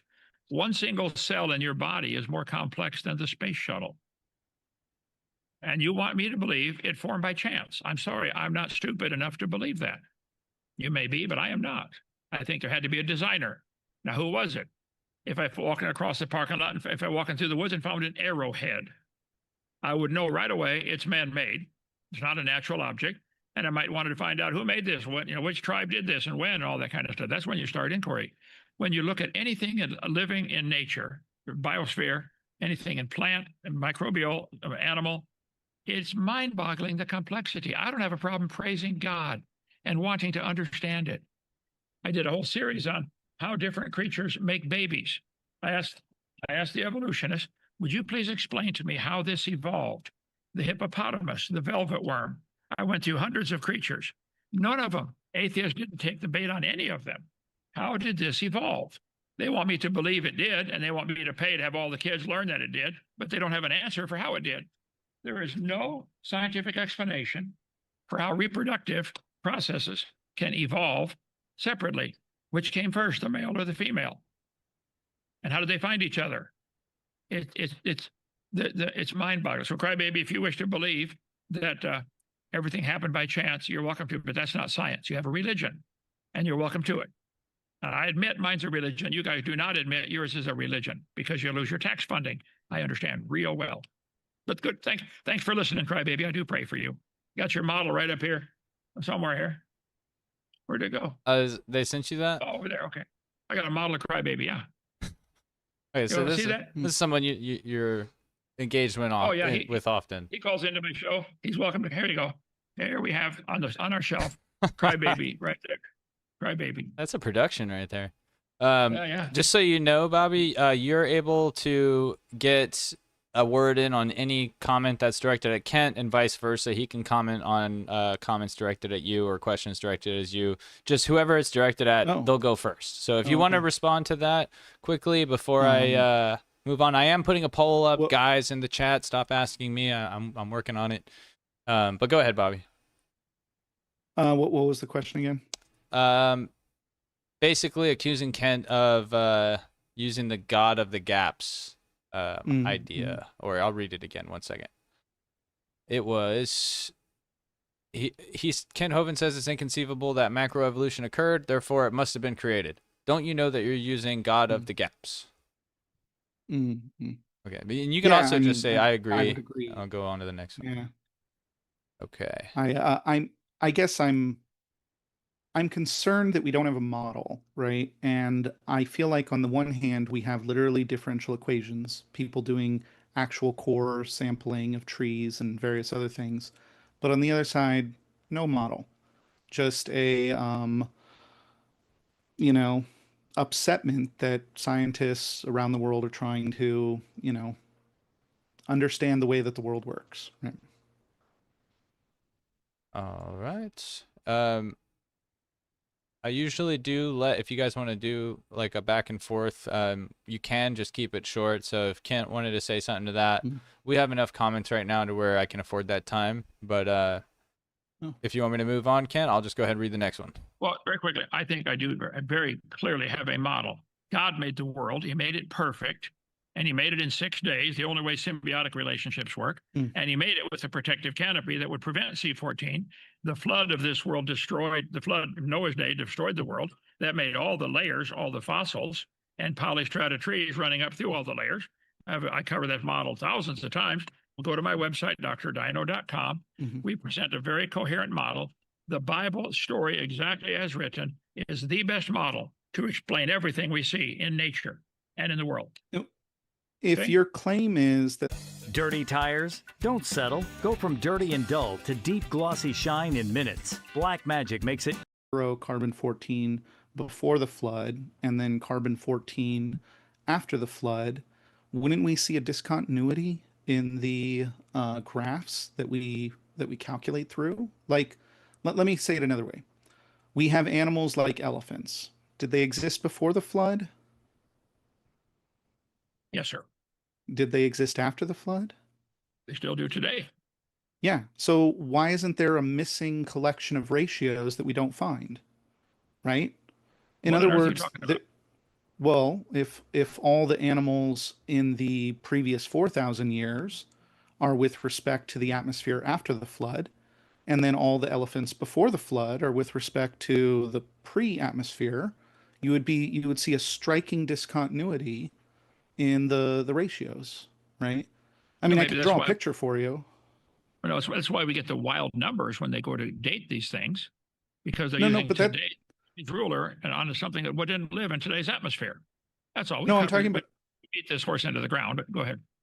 I'm talking about the distribution of the elephants' ratios, right? Like you have a ratio that would date to, sometime in the last 4,000 years, but then you have an astronomically tiny ratio that says it goes to 60,000 years old, right? And your claim is that that was before the flood. Well, then why do we have ratios that go to 30,000 years old, and then another elephant at 20,000 years old, and then another elephant at Wait, 15,000 wait. years old, another one at 12,000, right? How on earth are you dating a ratio with carbon 14? Explain that to the audience. The ratio of carbon 14 is matched against the atmosphere, like I said. And so, So if your model of the atmosphere is that the atmosphere had a strong discontinuity in it, then the assumption is that there would be particular ratios we'd be barred from seeing, right? no, if you dig up a fossil elephant, I don't know, have any Google that? Have any fossil elephants been carbon dated? Why are they That's finding soft tissue in dinosaur bones? Lots of they're examples. not. Oh, they're No, not. they're not. You need to do some more research, Bobby. You're way behind on your research. No, no. Allergen, The red blood the cells, the brain cells. woman that reanimated that mineral deposit using an acid, she says that it was a 65 million year old dinosaur bone. So the Ah, person that did that, right, that it Margaret Schweitzer. Yep. reanimated a mineral, right? It was a mineral deposit. It wasn't actual material from the dinosaur. She reanimated it using an acid, and she was surprised that it had a behavior similar to that of the ligaments that you would expect in a living creature. She didn't actually find ligaments or blood or flesh. She had mineral deposits that she reanimated using acid. That's an incredible discovery. She says they're 65 million years old, right? She's wrong. Yeah. Mary Schweitzer. I'll debate her But anytime on that. but she's the one that is That found it. producing that paper for you. Right. All right, we're Did gonna. you reanimate the minerals using No, acid? where she works and was she threatened with her job loss if she didn't say something about defending evolution? There are This is plenty just of one example. creationists that probably should be let go from universities but haven't been, right? Because in general, at Ah, universities, we typically respect people and we allow them to continue in their tenured positions. So, no, see. her job wasn't in threat.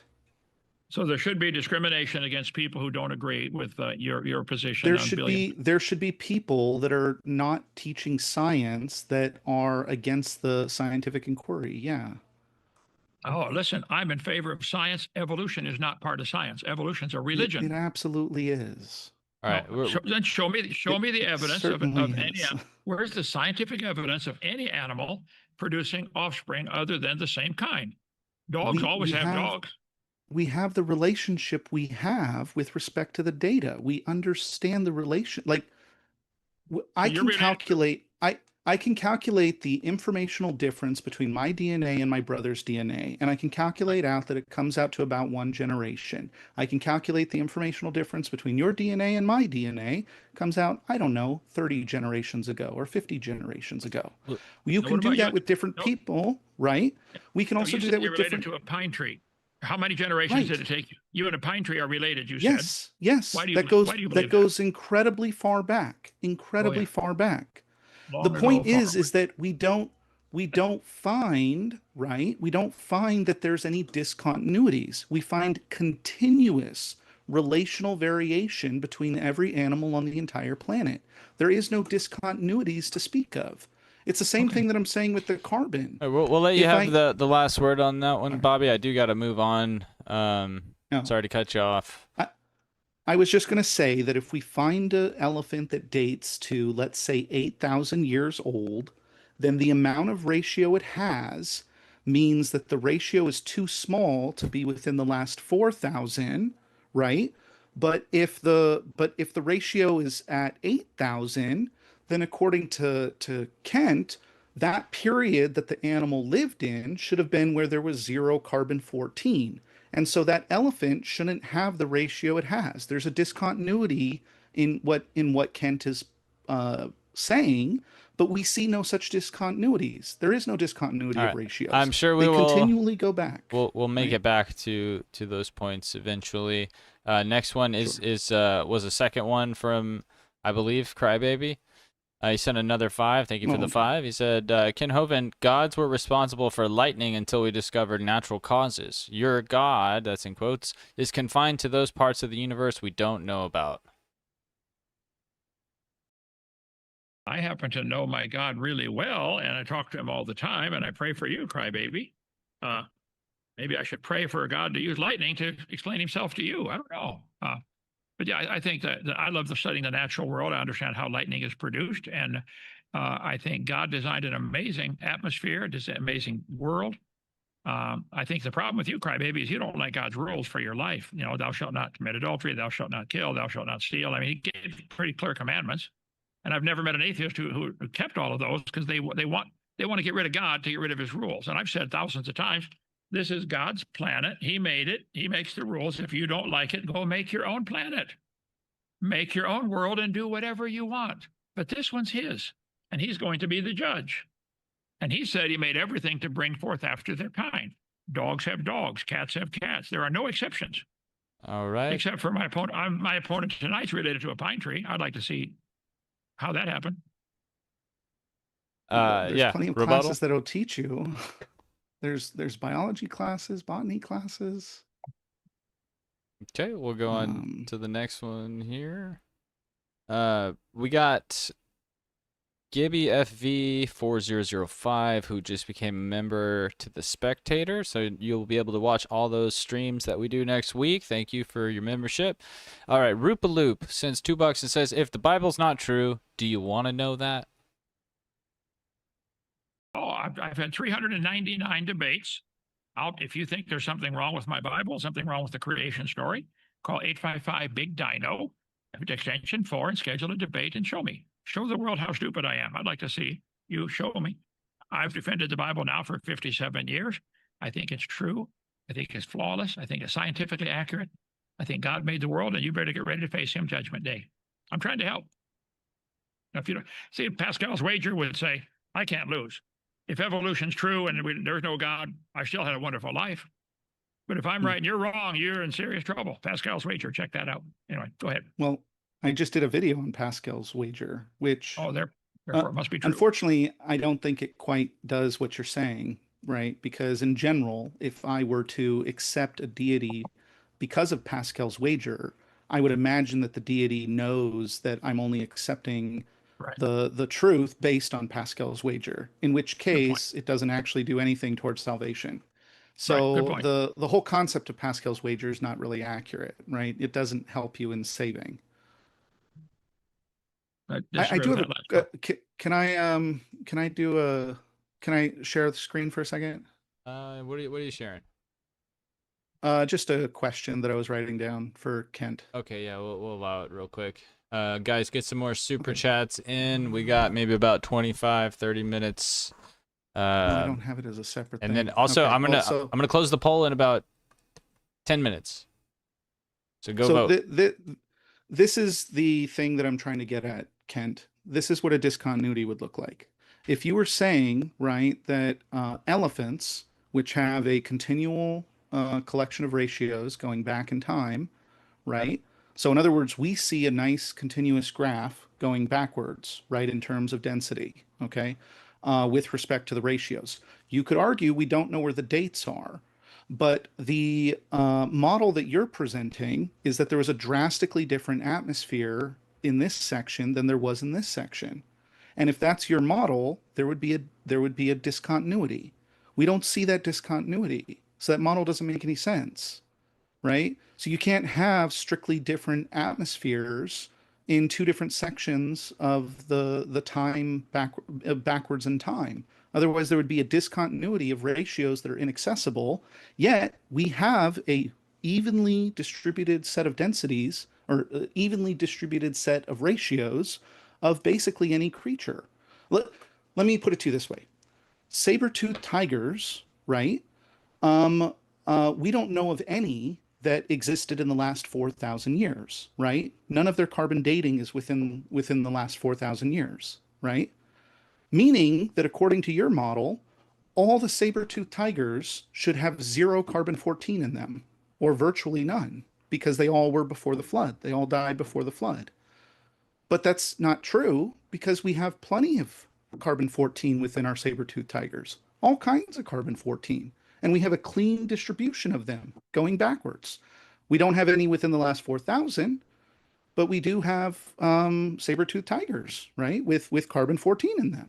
They should have none, right? Okay. Anyway. All right. Let me stop that. Boom. Boom. Sorry. Okay. You can do a quick response, Kent. I'm going to go on to the next question.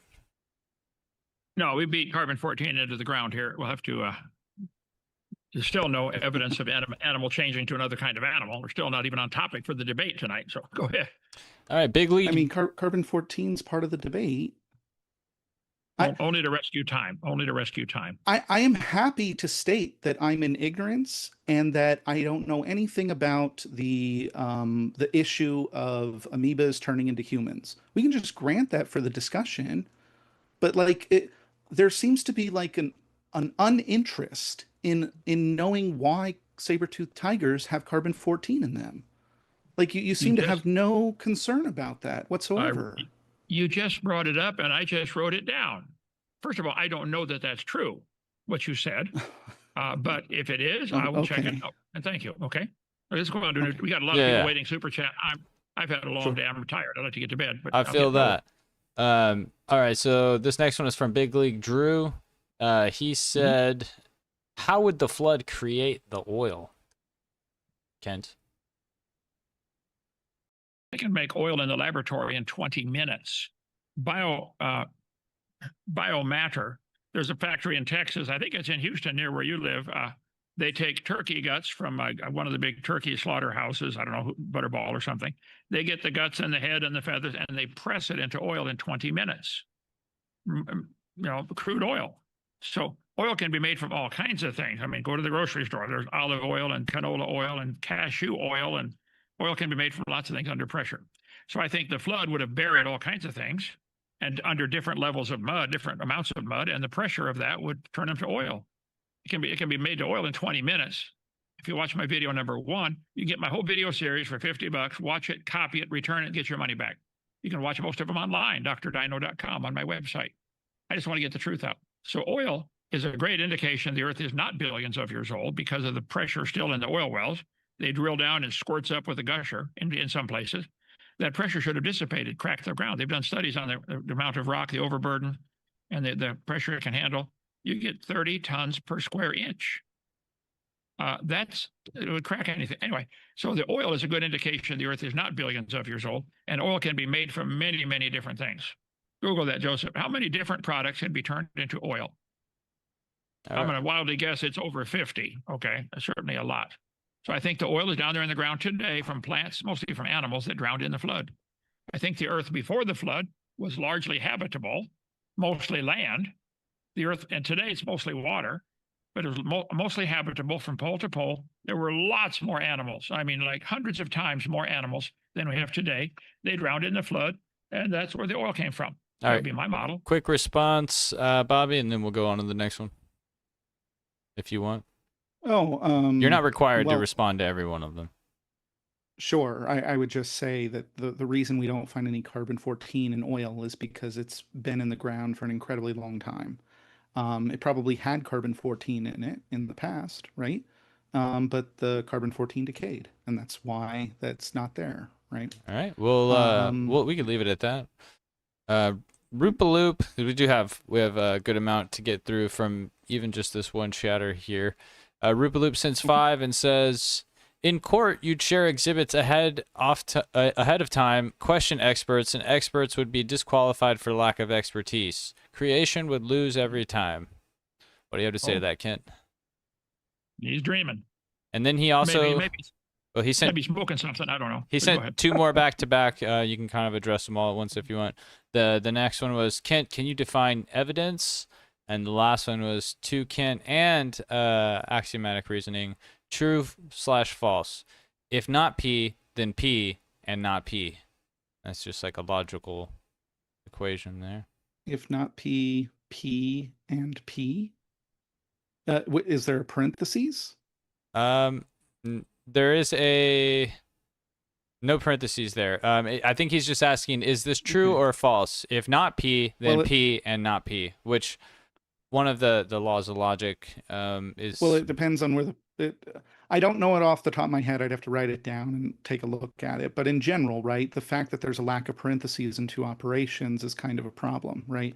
You need to have parentheses to tell me which operation is being done first. What was the first question? I got lost here.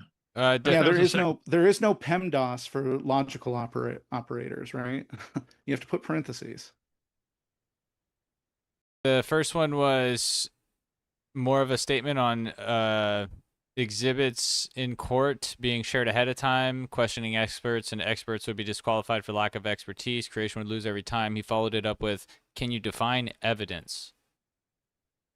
Well, I think scientific, there's ask any lawyer will tell you there's various kinds of evidence, okay? So I don't know if I can define it in a hurry in a debate when we're running out of time, but I don't think I need to.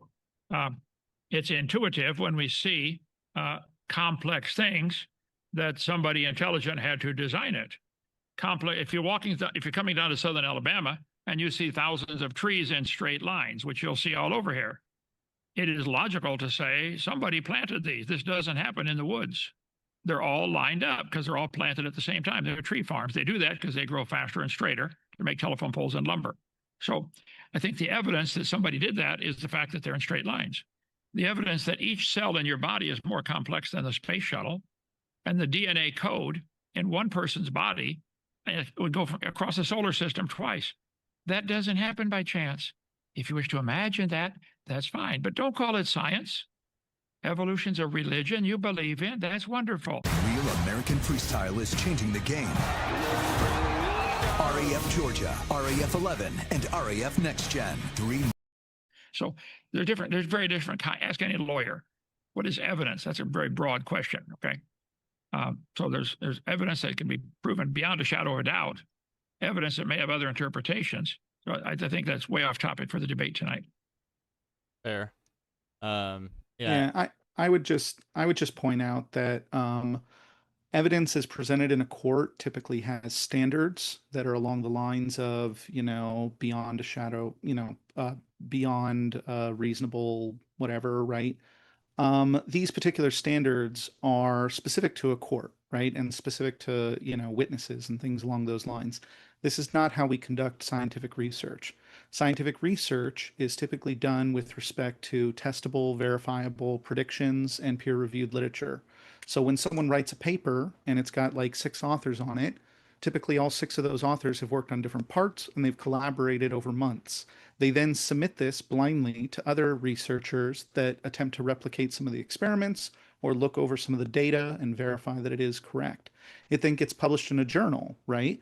And if a year later, some particular, lab of students discovers that there's some type of incorrect, experiment going on, then generally such a paper is retracted, right? Or a additional publication is put forth to talk about the errors and the corrections that need to take place in order for that data to fit the particular modeling. The point is that scientific research and scientific development is not at all similar to how we talk about evidence within a court. All right. I understand the sentiment, right? But they're not at all the same. All right, we gotta move on here. Sean Hardesty sent $10. Thank you, Sean. He says, arguing that tree ring theory supports evolutionism because a lot of doctors study it is so laughably goofy. Rebuttal, Bobby? There's 35 countries represented at an international conference that have been studying tree ring information for decades. You literally have hundreds of researchers that have been in this specific field. You have hundreds more students that are interested in entering into this field. You have research programs at different universities. I think one of them that I looked up was the University of Arizona. They have a tree ring lab at the University of Arizona. You can go to Arizona, you can talk to the people that work in this one tree ring lab, and there's hundreds of them around the planet, right? The point is that people are after the truth. They want to understand how to categorize these, how to measure them, how to model the growth of trees. They do things like survey leaves and survey, the bark and survey different trees and look at the different rates of growth. The point is that these things are related to each other. You have botanists working with chemists, working with physicists that all have a cohesive model in how these different parts of science interplay and work with each other, right? Independent lines of evidence that all point to the same information, right? Which is that carbon-14 works and it allows us to date things into the past. Again, the same dating method of how you know how old the different manuscripts of the Bible are is used for dating the fact that saber-toothed tigers all died out 10,000 years ago, right? We'll let Kent So- respond to that. Yeah, sorry. Okay, put my slides up there, Joseph. Billions of farmers through all of human history have discovered when they crossbreed their cows, they Billions? get cows. When they plant corn, they get corn. The peer-reviewed Bible I have beside me says they will bring forth after their kind, after their kind, after their kind, after their kind. There are no exceptions to this. PhD scientists by the thousands have worked with raising animals, raising plants, and they've noticed they bring forth after their kind, exactly like the Bible said would happen. It's in there 20 times in the first 7 chapters. So I think all the peer-reviewed, all the PhD scientists who are dendrochronologists would say pine trees always make pine trees. Always. There are no exceptions. Mhm. Now, I don't think they would agree. I hopefully would not agree that they're related to a pine tree, but you wish to be one. So, okay. Well, we didn't come from pine trees. Pine trees are a modern creature, right? Or I should say a modern, Life thing form, that's life form. alive, right?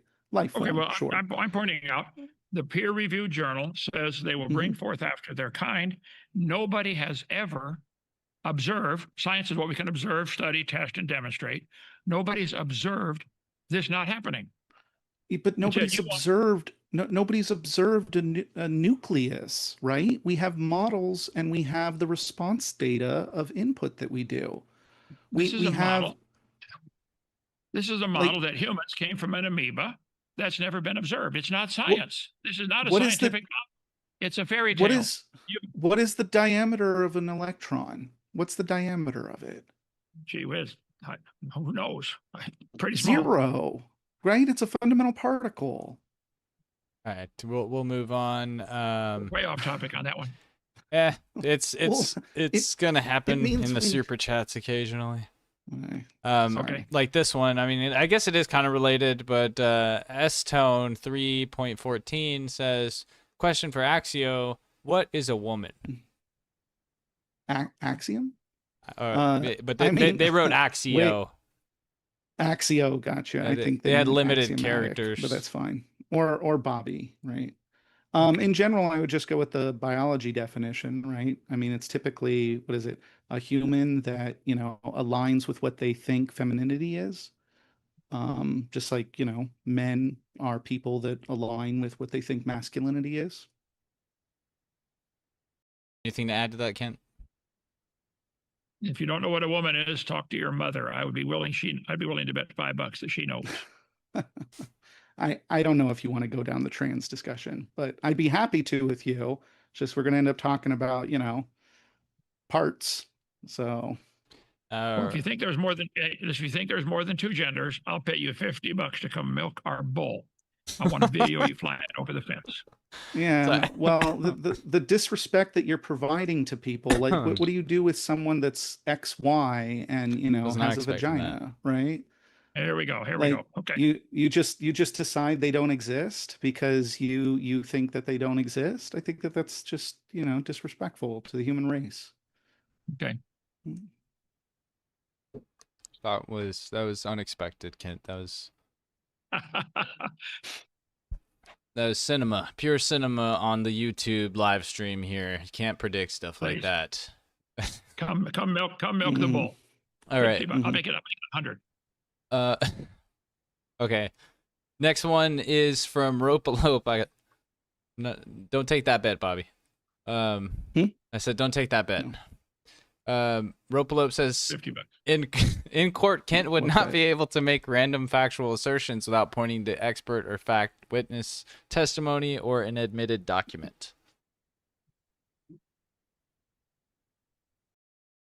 So you would need What is that a question? you would need witness testimony or admitted documents to be able to make random factual assertions, is what he's saying. Okay, put my slides back up. Okay, where's the witness testimony to any scientist, any non-scientist, any thinking human being who has ever observed this not happening?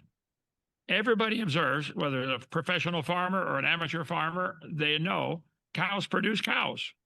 Always, no exceptions. You might get a big cow or a little cow, but you're going to get a cow every time. Evolution never says that it doesn't. Evolution says cows came from an amoeba. Yeah, That's an not ancient science. amoeba. You mean a That was modern not amoeba?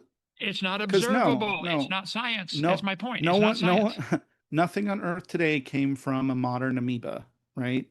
An ancient one, certainly. So an ancient amoeba was able to turn Mhm. to a cow. Here we have the Yeah. amoeba. The amoeba is the founder of all the animals and Yes. plants today. Yes, Here we have cows. Cows Yes. came from an amoeba. You believe that? yeah. This is Where- our ordering of the tree of life, right? Right. How we Where's categorize the things. Where's the scientific evidence for that? There's all kinds of scientific evidence. Well, The- show me one, please. Okay, just your best I one.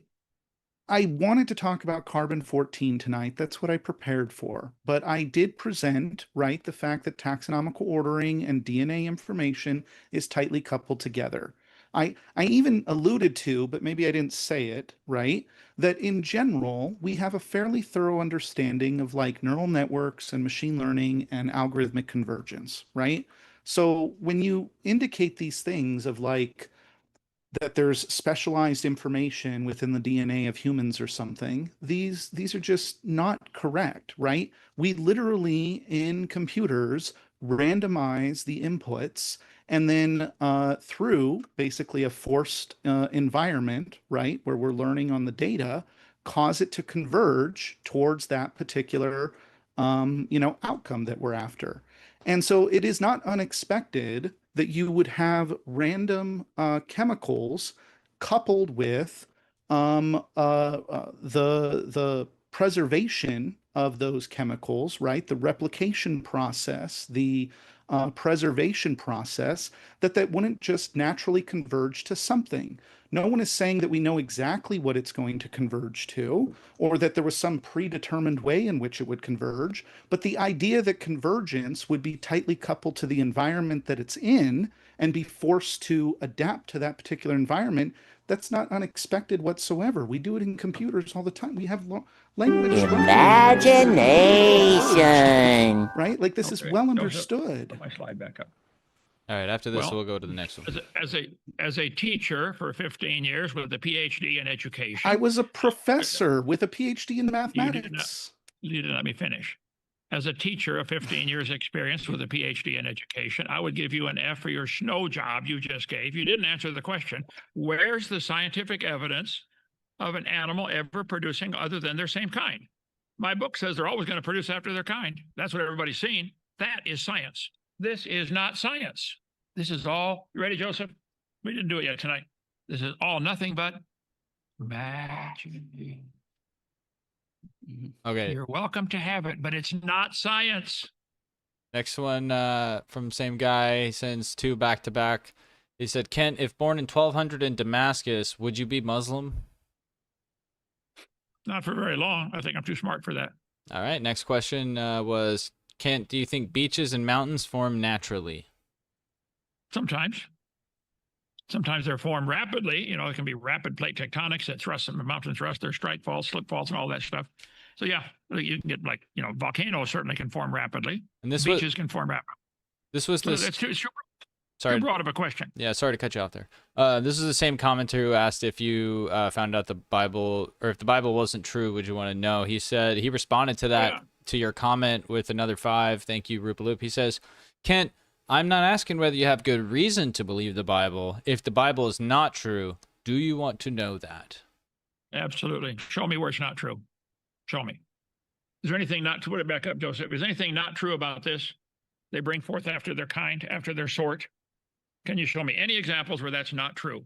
Every baby, we just had a lamb born yesterday on our North 40. Come see the baby lamb. It was born to a sheep. Interesting. Nothing else. I predicted it too. When that sheep was pregnant, I predicted it's going to have a lamb.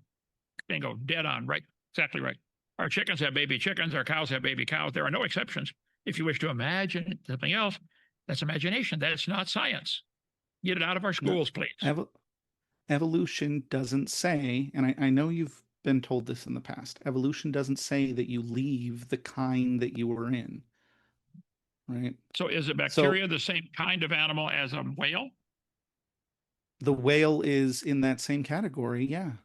A whale is the same kind of creature because it's eukaryote. I know about the cell, okay? Yes, So, ancient bacteria, yes. Billions of years. All life forms are related and came from an amoeba or bacteria or protozoa, whichever you want to start with. Ancient amoeba. It's not the same as a modern amoeba. So they're different. Ancient.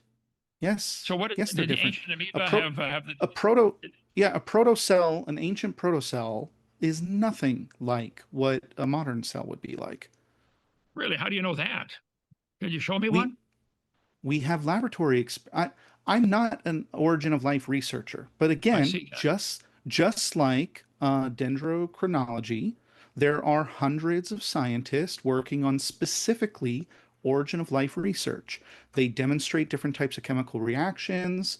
They do different environmental experiments, right? They demonstrate various aspects of what we would expect in a model of the origin of life, right? From the autocatalytic chemical reactions all the way up to the way in which information progression would occur, right?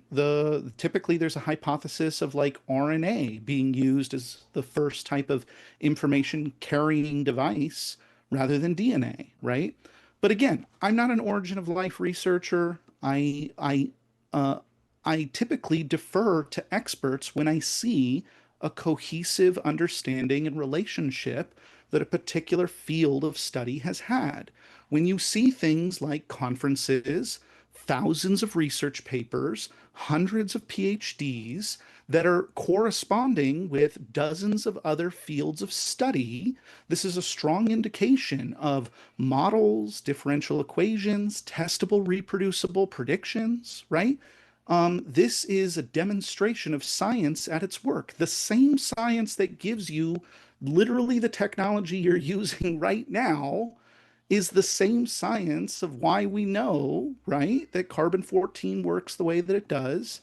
And I don't know. All right, yeah, we got 3 questions left, Kent. Appreciate your time. Bobby, appreciate your time. This next one is from Antonio Aninguez. He sends 5. He says, Kent, the first person to formulate the Big Bang Theory was a priest. Was he somehow paid by atheists to subvert God like you claim? Oh, I didn't say that. I don't know. There's no evidence for it. Show me you can't squeeze a cup of water into a dot smaller than a pinpoint. They want the whole universe in that dot. Big Bang is the dumbest religion ever invented. Tell them I said so. Dumb to believe everything came from a dot exploding. Now, you can believe it if you want, but it's stupid. You call it evolutionism. Would you call that Big Bangism? I guess, yeah. I call it stupid, basically.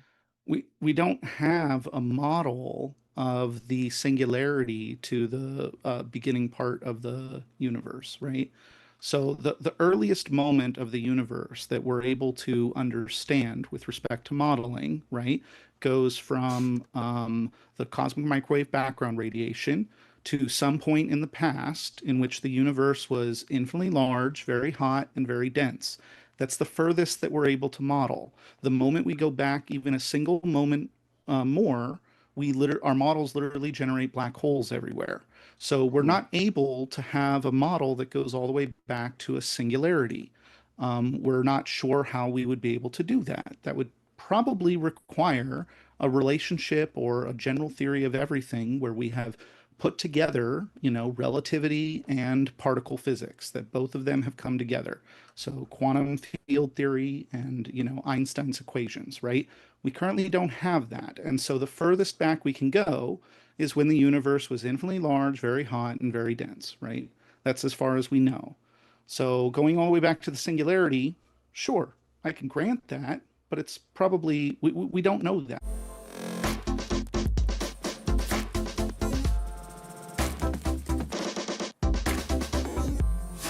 And one, check Walmart, aisle 17. They got models. Well, I'd rather just say I don't know rather than say I do. All right, we got 2 left. Frankfurter 63 sent $20. Thank you, Frank. Appreciate that.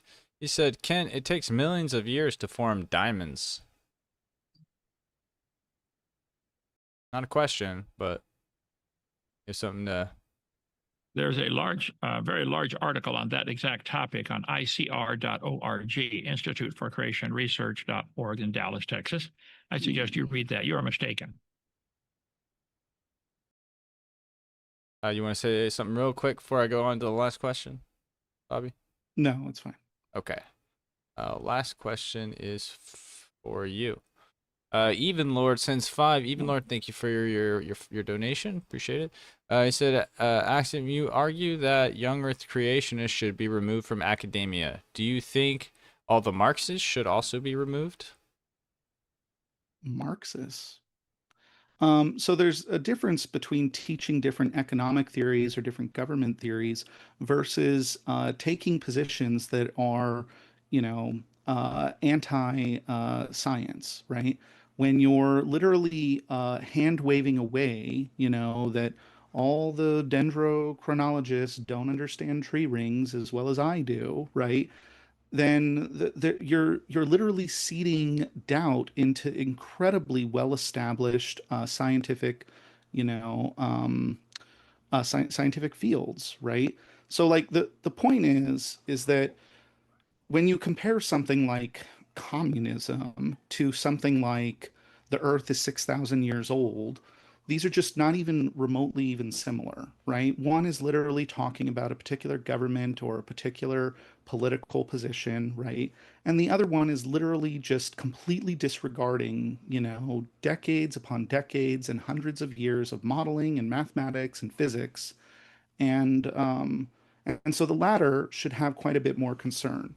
Now, if you're a creationist and you're teaching about communism, that's probably a different story. But when you're a creationist attempting to teach science, right, and you're literally doing things like pretending that, trees don't have annual tree rings and that we can't match them up together, that's just dishonest. All right. I think that is all of the super chats here. Yes, indeed. Okay. Thank you guys, whoever else became a member of the channel. I see 1, 2, 3, about 10, 15 people just became members at the debater level, the spectator, and the final word, respectively. So yeah, you guys will all be able to watch the live streams next week. It's going to be awesome. This is our biggest debate con yet. And it's going to be 3 days, starting with the pregame the day before the official 2 days.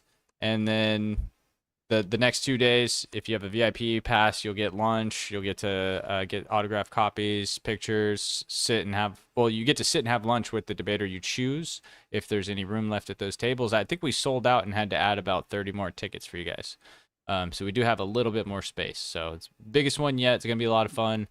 I do believe there's a link in the description if you want to help us beef up the security for all the debaters. That is costly. It would help us out a lot. All your dono chats help out, so appreciate that. And then we'll turn it over to these guys. Tell us where you can find y'all's stuff here on YouTube or anywhere else. Kent, go ahead and go first. drdino.com, drdino.com is our website. You can see we're on about 10 different channels. We broadcast live 9 o'clock every morning, Monday through Friday, 7 o'clock every night. Always take questions. Call in. A Q&A. We come visit us in Dinosaur Adventureland in Lenox, Alabama. We love dinosaurs. We think God made them in 6 days with Adam and Eve. The Noah took them on the ark, probably babies. They've always lived with man. If you get my video series, $50, 18 hours, this answers almost all the questions that come up tonight. My video number 7, Q&A, has a whole section on carbon dating and how the light from the stars got here, etc. I believe the Bible is literally true and scientifically accurate. I believe we're going to stand in front of God one day and face him. And I hope Bobby gets ready for that day. He's going to die and be dead for a long time. I don't want to see you go to hell. I'll pray for you. Mm-hmm. All right, Bobby, go ahead and let us know where to find your channel or website or anything that you do online. Yeah, so I'm new to social media. I'm never really done this before, so it's all brand new. But a few months ago, right?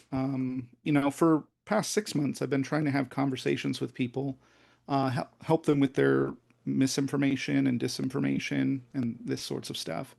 Just have conversations, right? But then I started posting some of them online, and people appreciate my detailed analysis. I can write up equations and solve them if people would like on the fly, right? I'm a mathematician, was a professor, taught carbon dating, right, as a professor, Anyway, yes. So please, follow me, like, subscribe. I have a Discord.